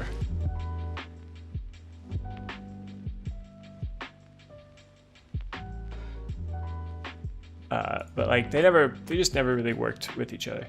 What I say, with all the custom assets and mods, City Skylines is almost like a city modeling game now. I don't know. I think it's a piece of software you can use to model cities. Not incredibly well, because there's obviously still a ton of like game, capital G game elements in it. No, that's the wrong. This edge needs to be hard.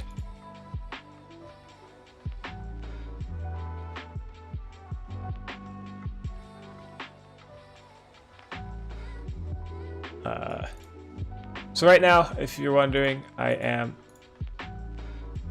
putting off UVing the truck because it's always a complicated part. Now, I noticed a handful of my soft edges became hard edges. So that's basically, it's a graphical kind of trick that it uses to make edges look like they connect smoothly instead of sharply. So now it looks like a smooth curve again instead of a sharp angle.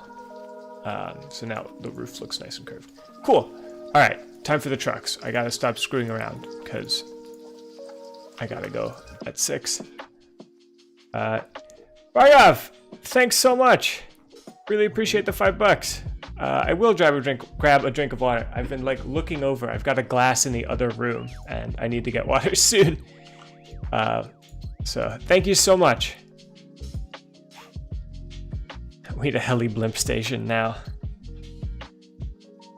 Yeah. That's the sort of thing. It's like nothing ever really works together.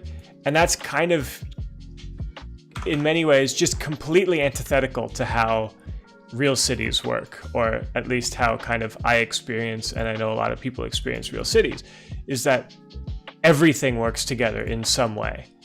You know, it can't all be abstracted down through the same couple metrics, like weird metrics too, like generic kind of happiness and tax payment stuff, and like it's abstracted down a lot.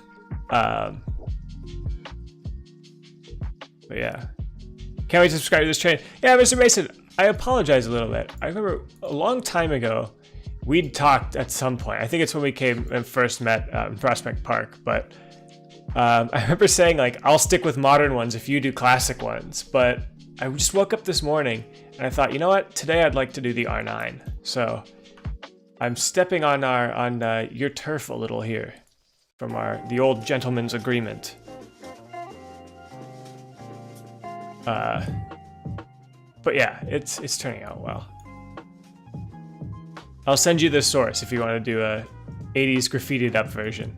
Well, I guess this didn't really last into the 80s, but still. We'll see. Maybe we'll catch it at the Transit Museum at some point. It's actually almost in your neighborhood today, Mr. Mason. Reached out to somebody on Craigslist who was selling a graphics card, and he never got back to me, but he was down by you.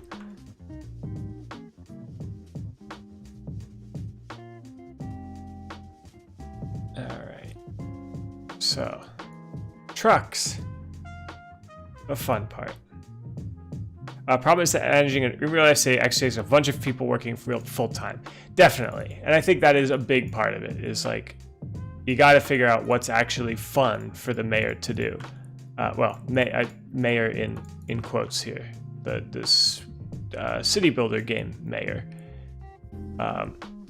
But I think there's a balance that's not quite where we're at. Just because I think that like having to actually figure out very specifically like who to prioritize, you know, very specifically, you cannot please everybody in a city. But in City Skylines, you can. And that's, I don't want to be like that sucks or that's unfortunate, but like it's such a simplification of how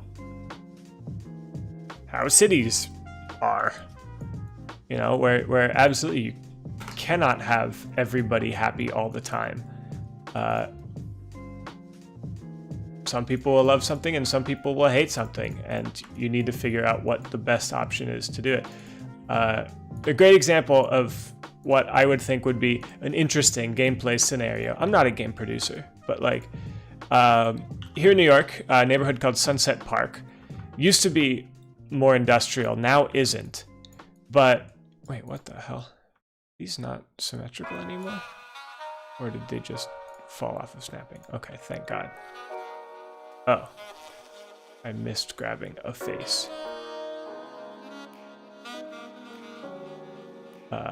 But here in Brooklyn, the neighborhood of Sunset Park was just up for a big sort of rezoning of their industrial area. And there used to be a bigger sort of industrial, a big army terminal. In fact, the Brooklyn Army Terminal was there, and that's where they loaded a bunch of, you know, people and ships and all sorts of stuff out for wars and things. And from the, you know, Northeast's industrial powerhouse to get to all these different places, including World 2. Like, there's a famous picture of Elvis gearing up for war in the Brooklyn Army Terminal. I think he was going for the Korean War. But that's now not really used anymore. And they have a whole bunch of like former warehouse space and everything. And the thought was, use this, rezone it for offices and entertainment and hotels and lots of different like mixed-use development and, you know, rentals and condos and things. Because it's not that far from the city. It's right on the water. It could be a trendy area. But the like landlords wanted it. You know, people who could stand to make money, real estate development wanted that.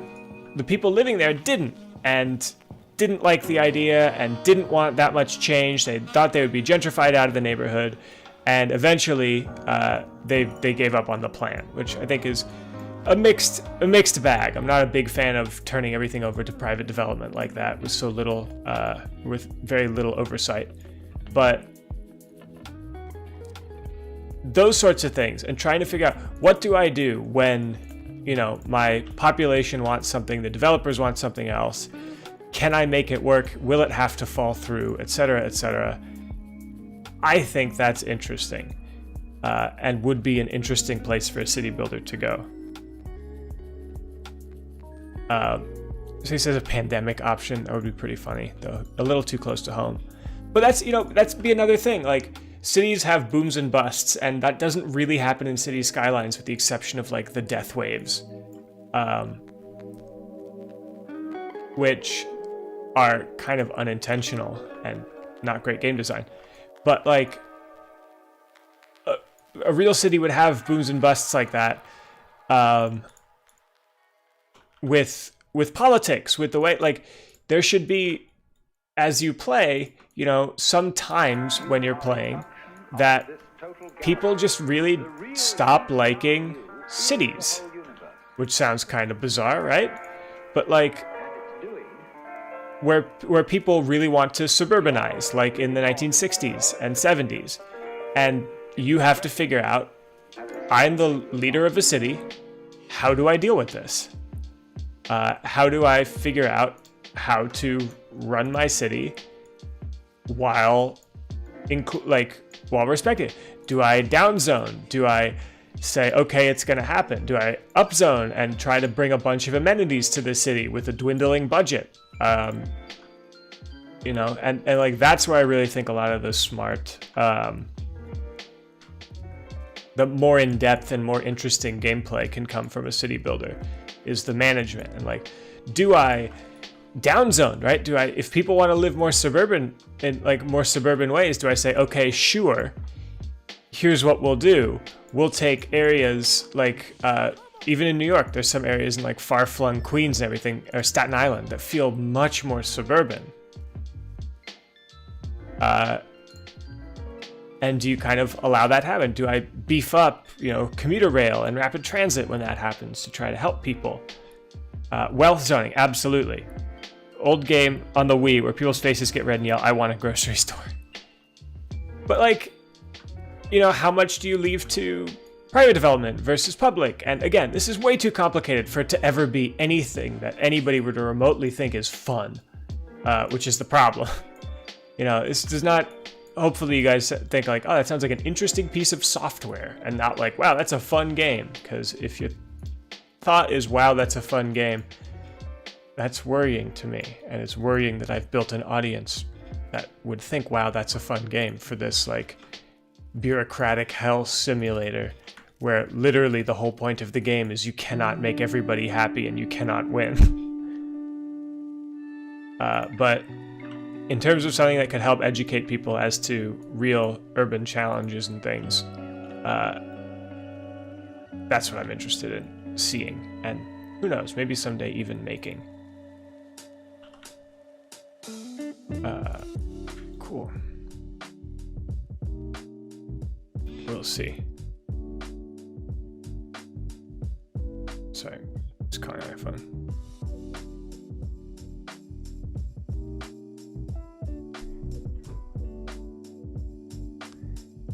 But yeah, that's sort of the issue, is like, it would not be a fun game. There's no universe in which that's a fun game that people are like, oh, I'd love to go and play this. But it's what I'd be interested in seeing. Because those are the real challenges, and that's what I'd really think that demonstrating to people, like, hey, this is how kind of municipal politics in a sense works. You'd still be God Emperor or whatever you'd have to be in power. But, you know, I'd love it, and this is maybe the worst example of how this would be a bad game. But if you piss off a neighborhood too much, like OpenTTD style, they should be like, no, we're not going to allow you to do this project here, right? You should be able to piss off the community board enough that they'll be like, no, sorry, we're going to, you know, protest against anything you plan on until you do something for us. So you cannot just like pick a neighborhood. And you could probably figure out a way to spend an absurd amount of political capital on like quashing the riots or quashing the protests and things, if that's really what you would like to do. And, you know, you'd have to face the consequences of doing that. And, you know, if word gets out, you could try to take risks, and I don't know. It's a lot of like a political career management game too.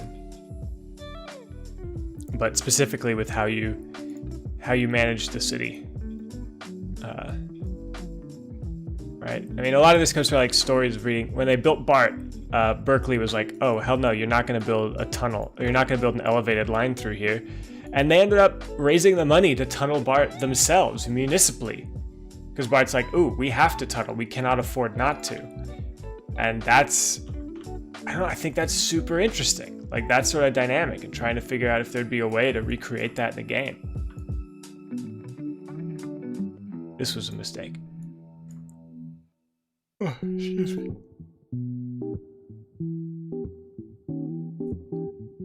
I think it's that. Cool. So the truck frame is good. Bad P, another stream. Yeah, I'm trying to get this whole damn thing done in a day. So at the very least, I'm getting the model and the UV done today. We'll see what else. All that's left to UV is this, which is not that bad, actually, if I'm honest. All right, I got a couple cubes. I got a couple... That's rough. I got the leaf spring and bolster. Wheels are done. 2 axles, literally. Axles are UV'd. Done.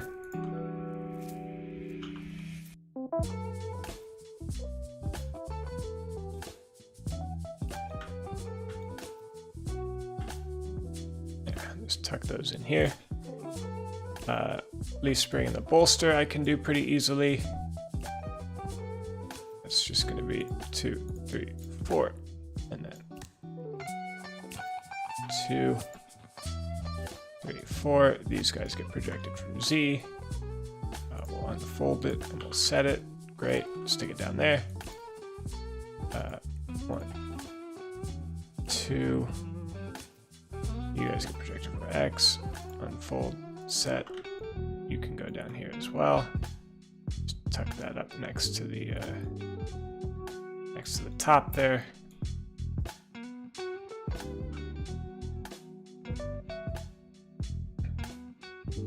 So yeah, flip side is the Bart stories of the South Bay fought against Bart for decades. So that's a really interesting thing. So it's like the way that Bart was planned, and you'll eventually hear about this more in Presidio Bay, but the way that Bart was planned, it paralleled an existing train route for many people in the South Bay. So they thought, this is stupid, we don't need this, right? And they were correct in that. Why bother? You already have a train route. They had the Southern Pacific line, which is absolutely correct. And that was, bad on Bart's planners for having kind of shortchanged them like this, in an effort to try to just go for the easiest alignment. Because you didn't need Bart for the South Bay if you already had the commuter train and Bart was unproven. So that's something you'd have to figure out what to do. Do you change the alignment at great expense to get it built? Do you say, okay, fine, you won't have it? Do you say, okay, fine, you won't have it at the beginning and wait until later? I don't know. This is, the more I talk about it, the more I want to play it, but the more I'm like, I want to buy it and boot it up and support its development and then never actually play it because, oh my God, it's awful. A game that stops, a city building game that does everything it possibly can from stopping you to build the city.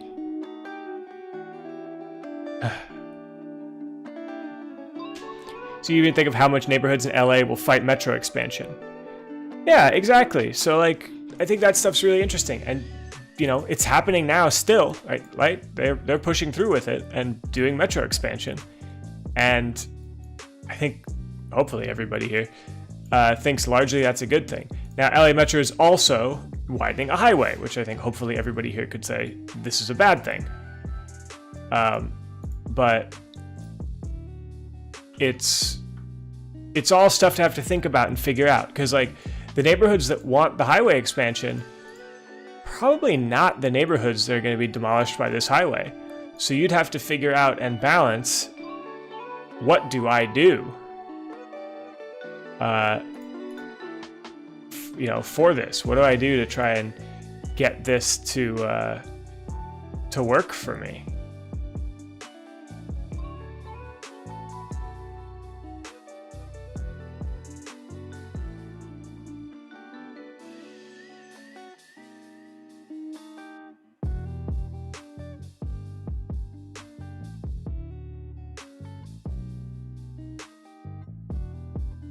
Anyway, it would be a bad game.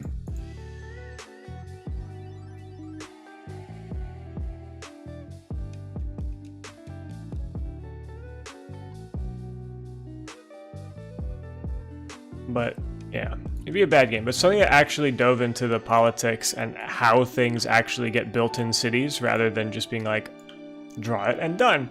And I don't think it needs to go into like full-blown planning commissions, but having, what the heck?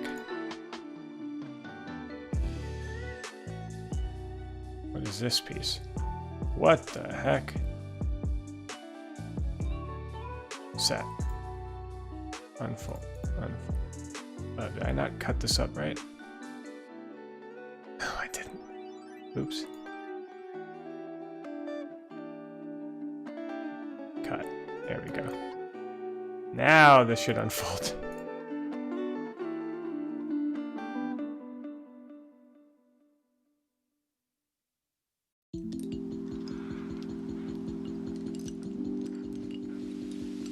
Hilarious. Not a city building game, it's a social management. That might, yeah, that's a good way to put it. But like, yeah, you'd really have to figure out how to get stuff done is the core part of the game. How do you get stuff done that aligns with your goals and the goals of everybody in the city and I don't know, maybe the goals of your donors or whatever, but that's getting too much into like the democracy games, which are just crushingly boring. Again, it's a bad game idea. It's a really bad game idea. But, you know, just once, I think it would be interesting, at least, in City Skylines, if I am trying to build a new metro line, that I go across a district and they're like, hey, no. We don't want this. Like, no, you're gonna have to, you know, we won't allow. Like, if little districts pass their own edicts and pass their own little what the hell are they called? Like, what are they called? Ordinances, I guess. But instead of being able to just like, as the mayor, swoop down and are like, yes, you do this, I do this. To be like the, you know, Park or Park Hills or whatever it's called, whatever your game, whatever the game calls it, is like, hey, this is our, you know, we pride ourselves on a good school district. So if you try to cut funding for that, they're gonna hate you much more than, you know, another neighborhood might. Why do these get bulged like that?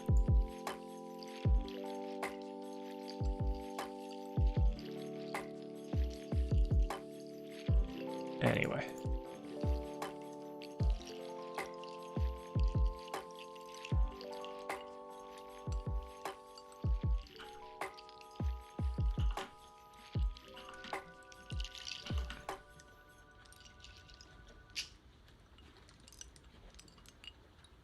Yeah, mechanic where you could pay off. Yeah, exactly. So like you could fund and figure out if people don't like you in a district, you can pay for, like, you can make that problem go away, and you could do that, you know, legally.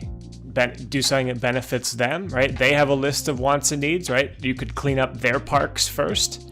You could do it illegally, like genuinely bribe their community managers, and that would be, you know, cheaper, but come with a risk of being found out, which would be a huge cost to political capital for you for the rest of your city, who would not like that, or really would probably also want a piece of the action themselves. I don't know. I just think that sort of stuff is interesting.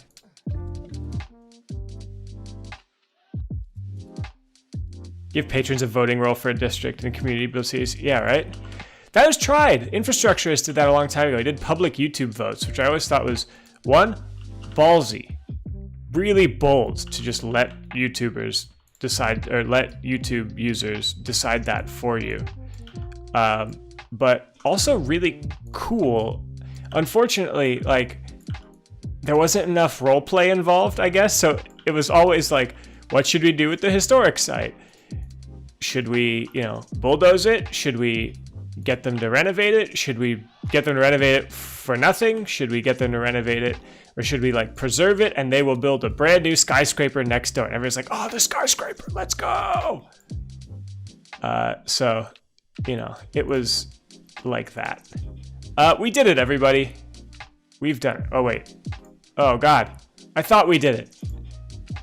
A big bunch of the truck is detailed, but I forgot about all of these parts. Oh, my God. There's so much. There's so much still to UV. Not really. When you consider the whole car, this is virtually nothing.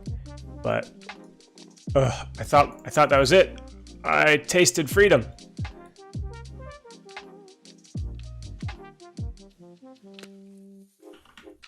I thought I had it. I thought we had it. I've never been so wrong. Okay. Do a little bit of triangle cleanup here while I can. It's an obvious one.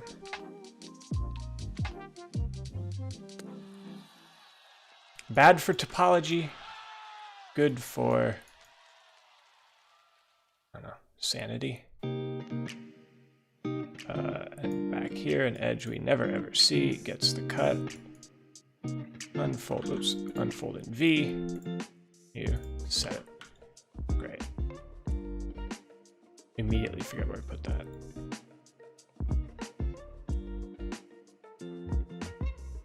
So this also has these sides.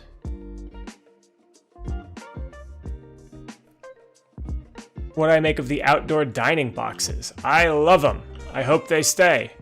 That's something like, I don't know, not to make everything about this, but like that pitted drivers against non-drivers, and that pitted, you know, different neighborhoods against each other like that, and restaurant owners against drivers, really. And I think it's really kind of interesting how that all turned out. Street closures, again, like, I think they do a lot of social good. I think, unfortunately, leaving them to private entities and businesses and things. I have a street right near me that's, I'm supposed to live on one of these streets that's supposedly closed, but I haven't seen it actually closed off since, you know, the beginning of this whole pandemic. Which sucks. Like, it was closed. They announced it as an open street for playing, for whatever. I'm like, yeah, awesome. And then they really haven't done much with it. Like, the main barrier is smashed and hasn't been put up, and the size. This is one of the DOT ones too. This isn't one of the Business Improvement District ones. But yeah, that ended up. It's a good idea. Closure of Vanderbilt Avenue made traffic nightmare. See, that's the thing, Mr. Mason. You drive. I don't. You drive in New York. I don't. I live nearby on Vanderbilt Avenue, or nearby to Vanderbilt Avenue, a few blocks away. I love it. I love walking up and down Vanderbilt, and Underhill nearby. Like, it's so nice. It has given my city, like, given the part of the city I live in, new life. And I think it's just one of the nicest ways I've ever seen any part of New York City are these closed streets, the ones I'm thinking of are in Prospect Heights. But it's different. Like, that's exactly the sort of thing.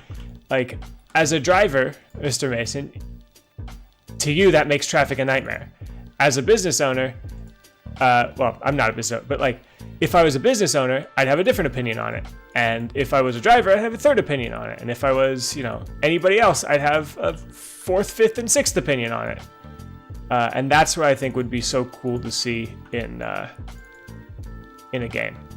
It's like, how do you square these circles? How do you and can you make everybody happy? It's a bottleneck area because the park's nearby. Yeah, I mean, it's definitely a bottleneck, but like, there are other routes. There are enough businesses on there that it's made it a wonderful place to be. And it just depends, right? It's hard to make something that everybody can be 100% thrilled with all the time. And I think that's so super interesting, right? How do you try? How do you try to make something that works for everybody all the time? Can you?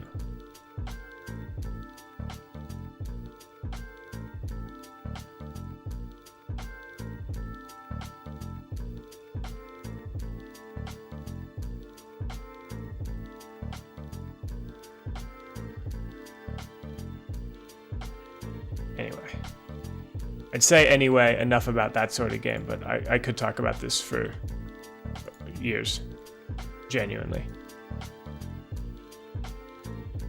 I have a distinct feeling this is exactly where I put other truck stuff. No, I'm good, thank God.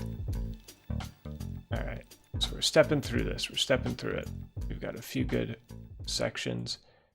Really not a lot left to go, which is good, because I said this would be a 2-hour stream 2 hours and 10 minutes ago, so we're over time just a little bit. Yeah.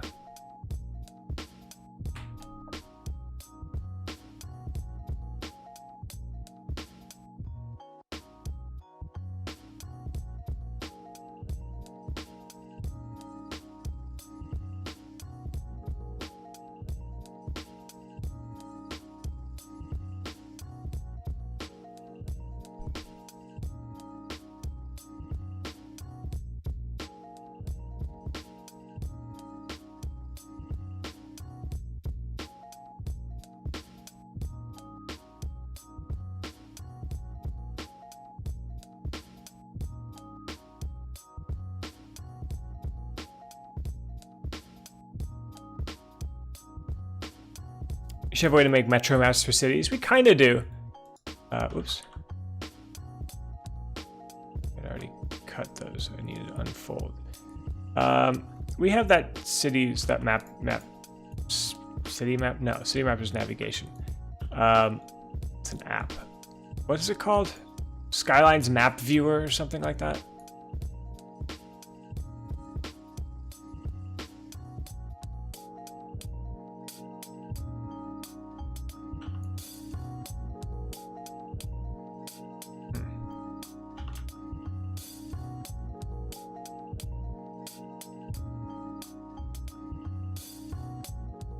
But you have to do some tracing, unfortunately, all the time. There's no easy map thing. But with that said, like, I work a little bit with and on the subway map, and it's so hard. So Quentin, yeah, says it might be interesting if instead of playing a god mayor, you were a planning office that had to deal with new politicians every couple of years who promise and fund different things. Yeah, something like that, exactly. So like, some sort of way to kind of represent that people's desires and wants and needs and tastes change. Like, you could make something and spend a ton of time and money building it, and then by the time it's done, it doesn't serve the people who it was meant to serve anymore. And I think that's, again, like, it's all interesting dynamics. Ooh, shoot, really? Wow, that's bad.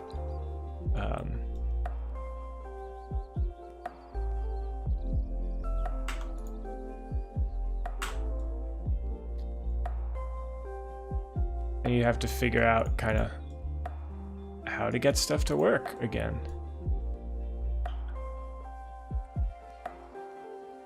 Unfold you, unfold the set. Great.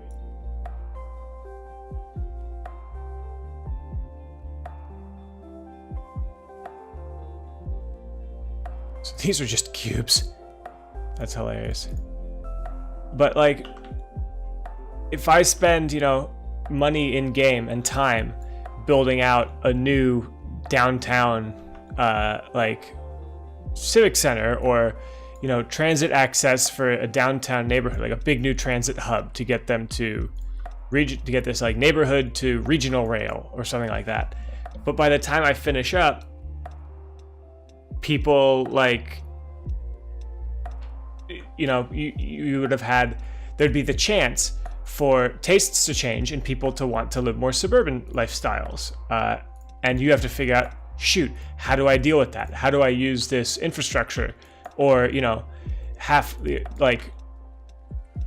think dealing with some sort of bigger politics than just game scale would be a really good way of doing that, because, you know, for transit especially, like, it's hard to do big transit projects now in the US because I don't want to say politics get involved. Politics are always involved, but it's hard to get this type of funding source approved and to be confident enough that the next, you know, federal administration is not going to cut transit projects like we've seen has happened recently. You know, and you have to make sure that tastes and needs and wants don't change too fast, and I don't know. Again, horrible game to play. Just horrible. This is a game that hates you. It despises you playing it. It does not want to be played. It cannot be won. It hates every minute of you and your being.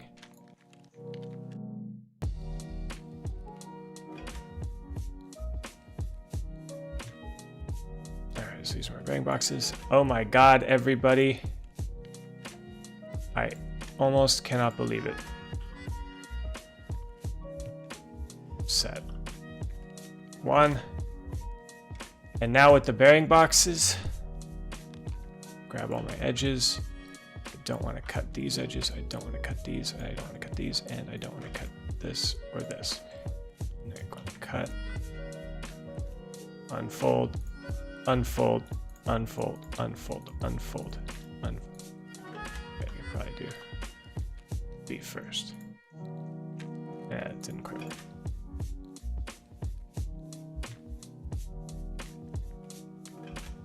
The idea doesn't hate you as much, though. Yeah, probably not.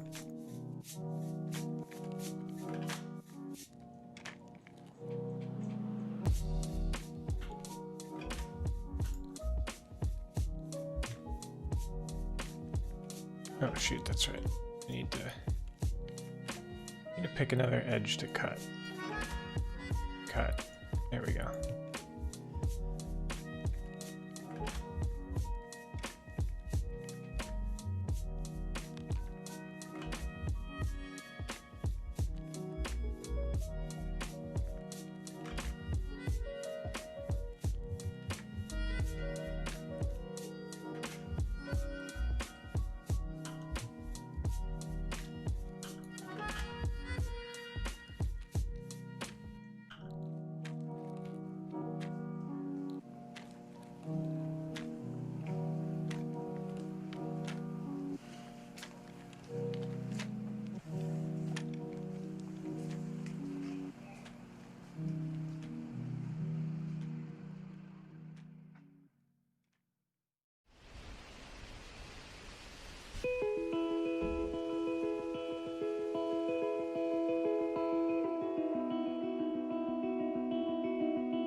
Keep it simple. Yeah, leader of District 1 wants highway. Yeah, that sort of thing. But like, you know, District 1, yeah, District 2 wants to stay away from highways. They're right next to each other. How do you route the highway? Yeah, exactly. Like, how do you provide highway access to a neighborhood without demolishing part of the neighborhood? Can you? The answer could be no. It could be you have to. You have to demolish the neighborhood or a nearby one or something. One unwinnable game, damn it. Okay. UVs are usually a pretty unwinnable game, but we're done. Every piece and component and part of this train has been fully laid out and peeled, and as you can see, there is no way that it is all going to fit in this little box. At all. Isn't this song a theme for something? It might be. It might be. Good times. Hopefully it's a little familiar for some of you guys. So right now everything's 100 and will not fit. Let's try 75. Oops, I actually don't want to do that. I want to do 0.75. We'll scale it down here. Everything is unwrapped. Now it's time to start placing stuff. Okay, this can get out of the way. So this is a little annoying because it's got these big spikies. But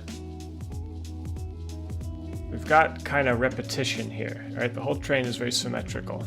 So we can use that to our advantage by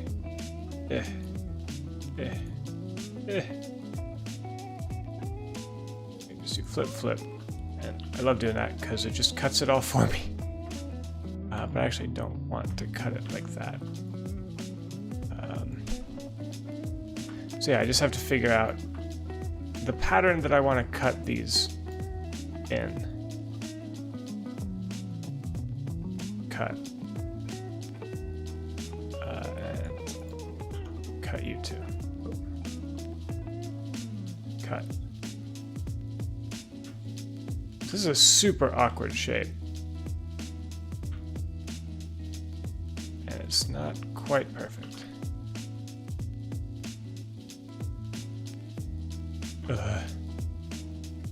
Damn it. It's supposed to have been perfect.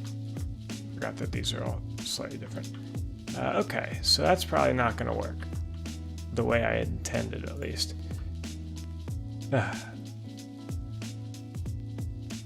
Have a pick of the South Bay neighborhood before having an 8-lane highway. Yeah, that's the thing. There's a lot of places like that.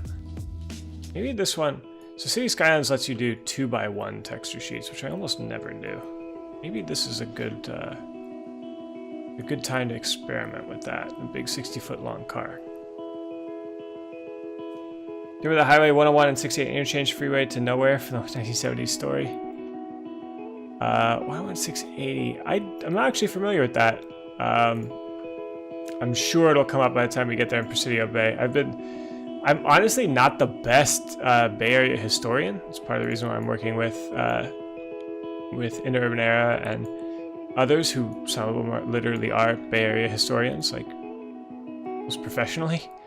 But I'm working on it. So right now my knowledge is okay up to around where the series is in 1906. Oh, that's nice. So look at that. That's an efficient pack. I can put both doors right in here, sit them both down on the same floor, and they can go right in here in this end section. And this can get kind of nudged closer in. This is almost all the same color anyway, so I'm okay with it being pretty closely packed to each other.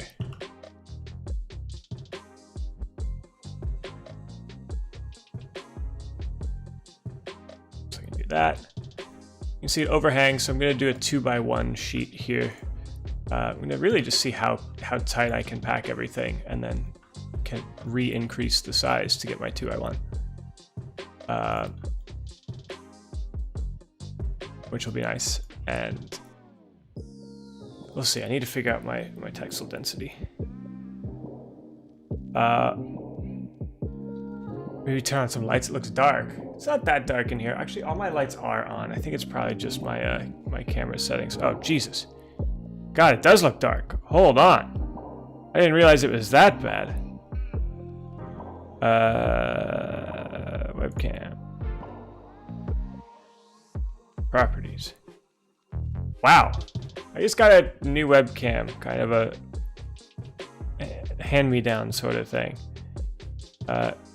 Configure video. Jesus. Okay. With regards to packing, how did it get that dark?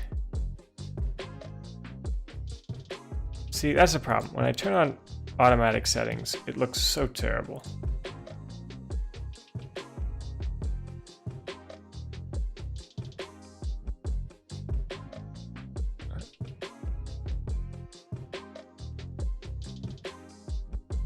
There we go. Save. Does it make sense to bias towards areas that are seen from isometric or top-down perspective? I think so.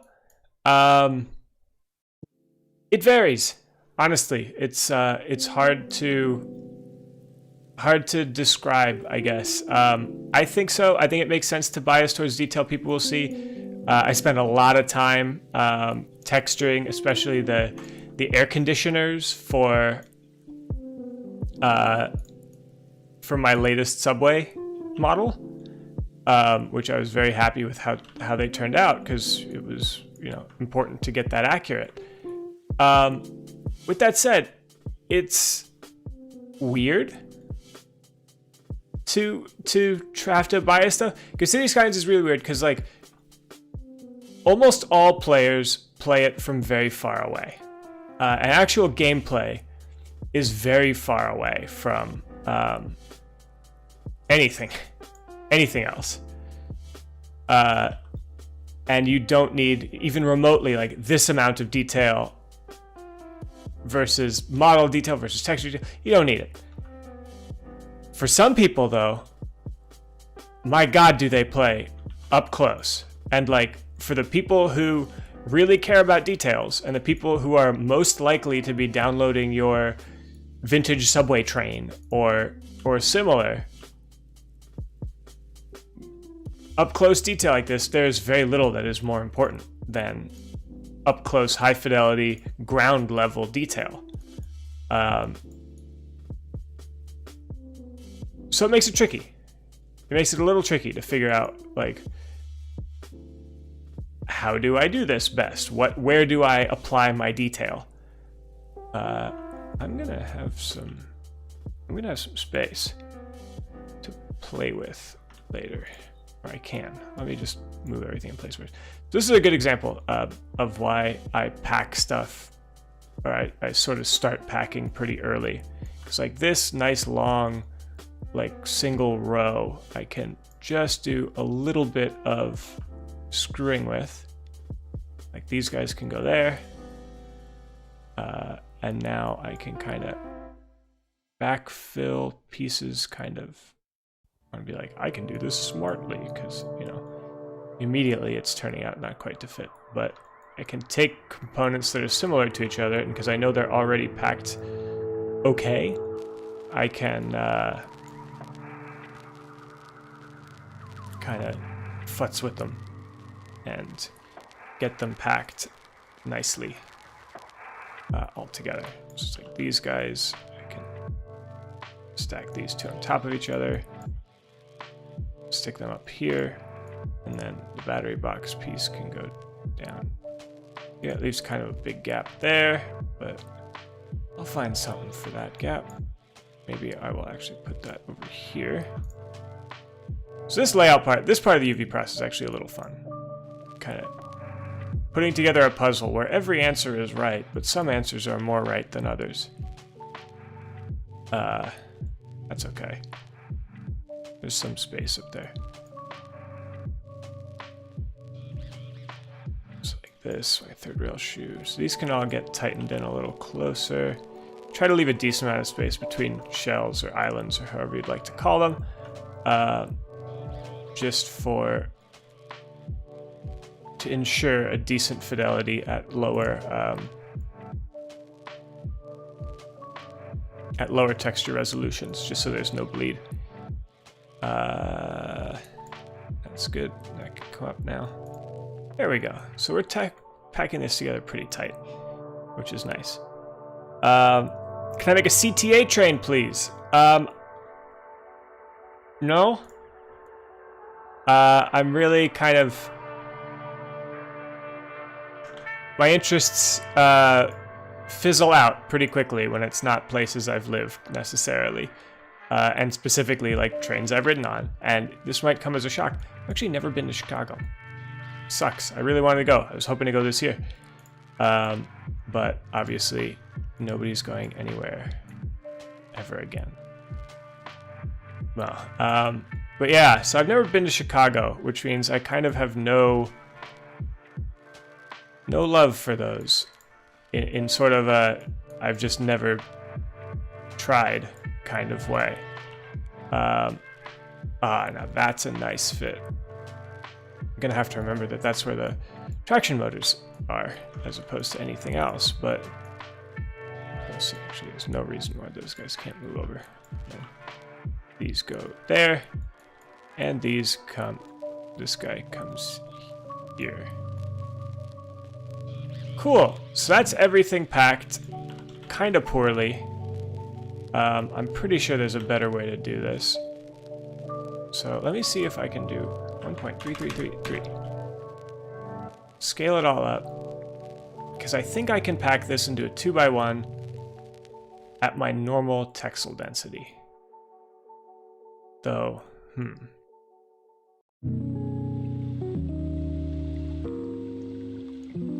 2x1/2 would be better. God, it's hard to do this. All right, 2x1/2. I can do that. Let me do 2x1/2. I hate high-res textures in this game. I hate them so much. So I will fight against them by trying to do this in a 2048 by 512, which means all of this has to get... Okay, that's not going to happen. I'll tell you that much right away.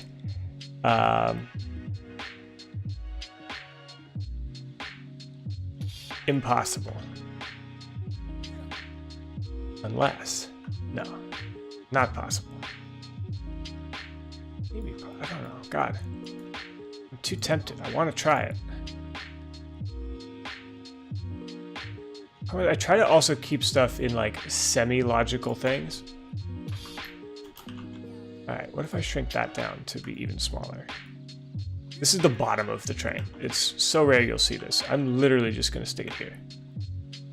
Above the doors here on the top.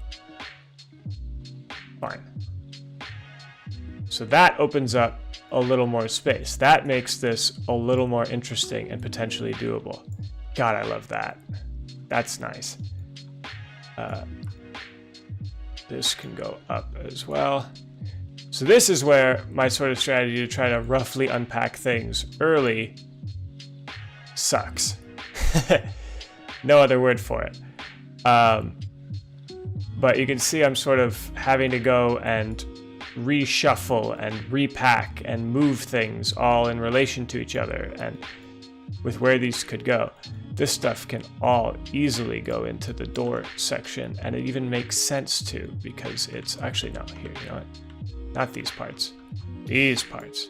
The door chain stuff can go up into the door cutout. Actually, might be able to do both. Headlight. Again, it's super nice. These are all one color. Little step thing. Because I don't really have to worry. That's a good fit. These guys, the marker light boxes, I'll actually stick up here, which is a nice spot for them. These guys, the handle stuff, can also fit in here. No problem. Well, almost no problem. Oh no, no problem. Look at that. Awesome. So you've got a good tight pack in here. Do that. Do that. All right. So now I've cleared out a little more space. This here at the bottom of the anti-climber. Shrunken. I don't need it to be that big, so I can now actually move it over, and I can move all this stuff up. And I can move these guys up even farther. Cool. IRT trains? Yeah, so I will do some IRT ones. Vintage ones, I probably will just do the low Vs. Mr. Mason's already made some incredible Redbirds, so I think we're handled there. Though I think he might have made the B Division Redbirds. I don't know. But I want to do the low Vs at some point, because I like them. And they're cool little cars. But that'll probably be it for me for vintage trains and things. I've already done the entire, I say it, the entire, but in reality it's 2 car types. But I've done the modern IRT fleet already. I've done the 142s and the 62s. And I'll do the 262s when they're announced or whatever. This way, oh geez. So I'm wasting a lot of space towards the top up here, which I can address. Cool.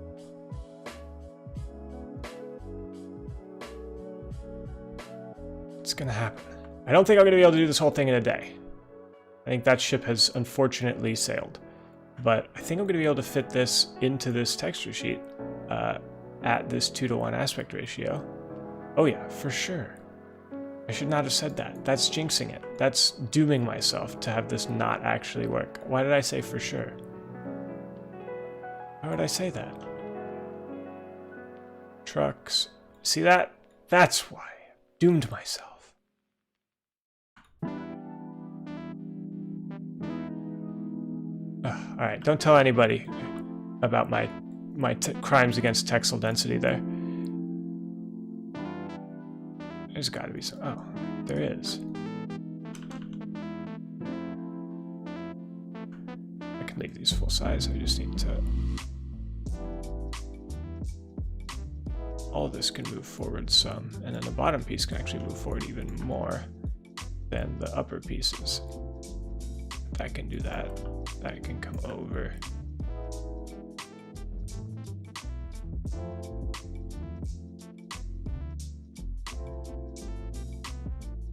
Ah, the perfect fit.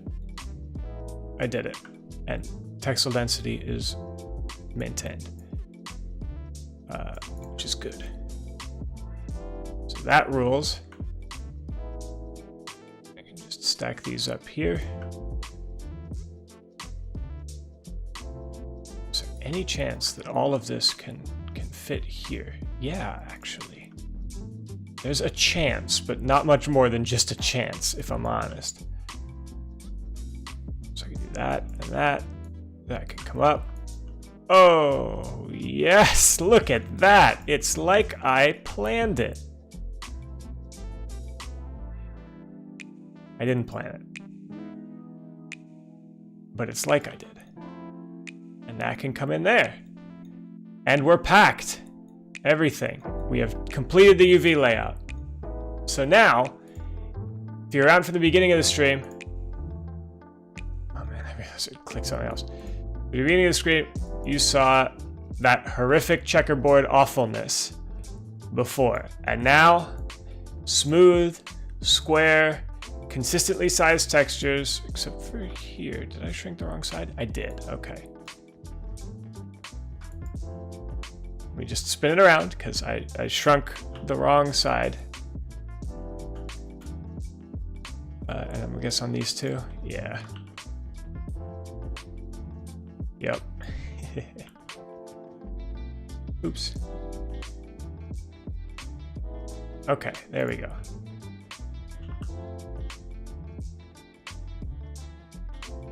Smooth, consistently sized textures everywhere. The bottom is a little bigger because you don't really see it. Stuff way on the bottom is larger, but that's nice. Really consistent. And that's what we want. So anyway, do City Skylines do normal maps and other maps? Yeah, it does. So there's, I'll do a texturing stream, probably not tonight. I've got a few phone calls with family and friends and everything, you know, the usual weekend COVID check-in stuff. But I'll do a texturing one, because the textures that it actually creates are or that you have to create are pretty interesting, and I'm pretty proud of the way that I managed to make them now. So that will be forthcoming, which I'm excited about. And there we go. I'll just rotate that, and look at that. Everything slots in place. That is an R9. Oops. Hold on. Almost everything slots in place. So I've got to do my right details.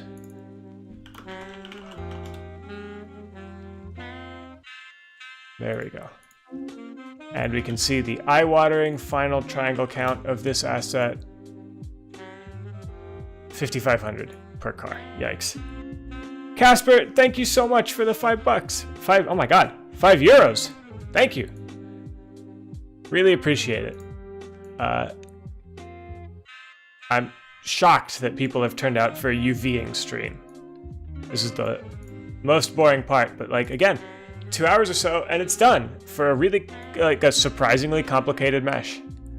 I mean, my meshes and things have been getting more complicated lately. Again, here's the old subway. You can see I used to not care about textile density at all. And that is bad. That's a bad habit to get in. Textile density is important to the point where, like, it's kind of unprofessional not to think about textile density or not to, like, provide standards for a modeling project. Sorry, venting. Anyway, you can see I used to have, like, the roof was less textured, the front and the side weren't quite the same. It was bad. But my newer stuff, that's a LOD. Yeah, look at that. It's beautiful. Look at this. Ocean of consistent density. You can see here, these are decals, so that's where text would be. But, yeah. 55k tries. It's only 5,000, only 5k. But this mesh was a challenge to UV. You can see I got it all onto one sheet, but actually my new one makes it look much more complicated. But I chopped the car in half, which helped. This car's longer? About the same length. It's got some more detail on it though. Where did all the detail go in this? Like the handles and stuff, yeah. But yeah, it's nice. I'm thrilled. Anyway, great streaming this again. I'm gonna save up again. And it's time, especially as the music fades out here, it's time to go back to my end screen card. Thank you guys all for watching. It's been fun. I'll be back. We're still going to be speedrunning this asset. I streamed for this is about 6 hours in. We've got a really nice mesh that I'm really happy with, and it's fully UV'd. So texturing, baking, all the good stuff next. So stay tuned for that for another stream. This will be, you know, taking a full asset from literally an idea all the way to the end. So will I be making versions that are more friendly to RAM and GPU? Mesh has almost nothing to do with RAM. Virtually nothing. Mesh files are still tiny. I'm going to be doing this on a 1024 by 512 texture, so it will be very friendly to your VRAM and your RAM already. GPU, Mesh still doesn't really do anything. Modern GPUs can push hundreds of millions of triangles per frame. Maybe not hundreds of millions, tens of millions of triangles per frame. So we're good. This isn't 55k. This is only 5,560 per car. So it's not that bad, really, in the grand scheme of things. It's a lot for me. This sort of thing is not something I'd maybe normally do, but it needed some extra detail in the middle of the train. Because it's weird when the ends are really high detailed and the middle is just nothing. So, anyway. Alright guys, thank you so much for watching. I'll be back soon with texturing this thing. And then we'll get all the way to releasing it. So, anyway, thank you all for watching. And I'll see you next time.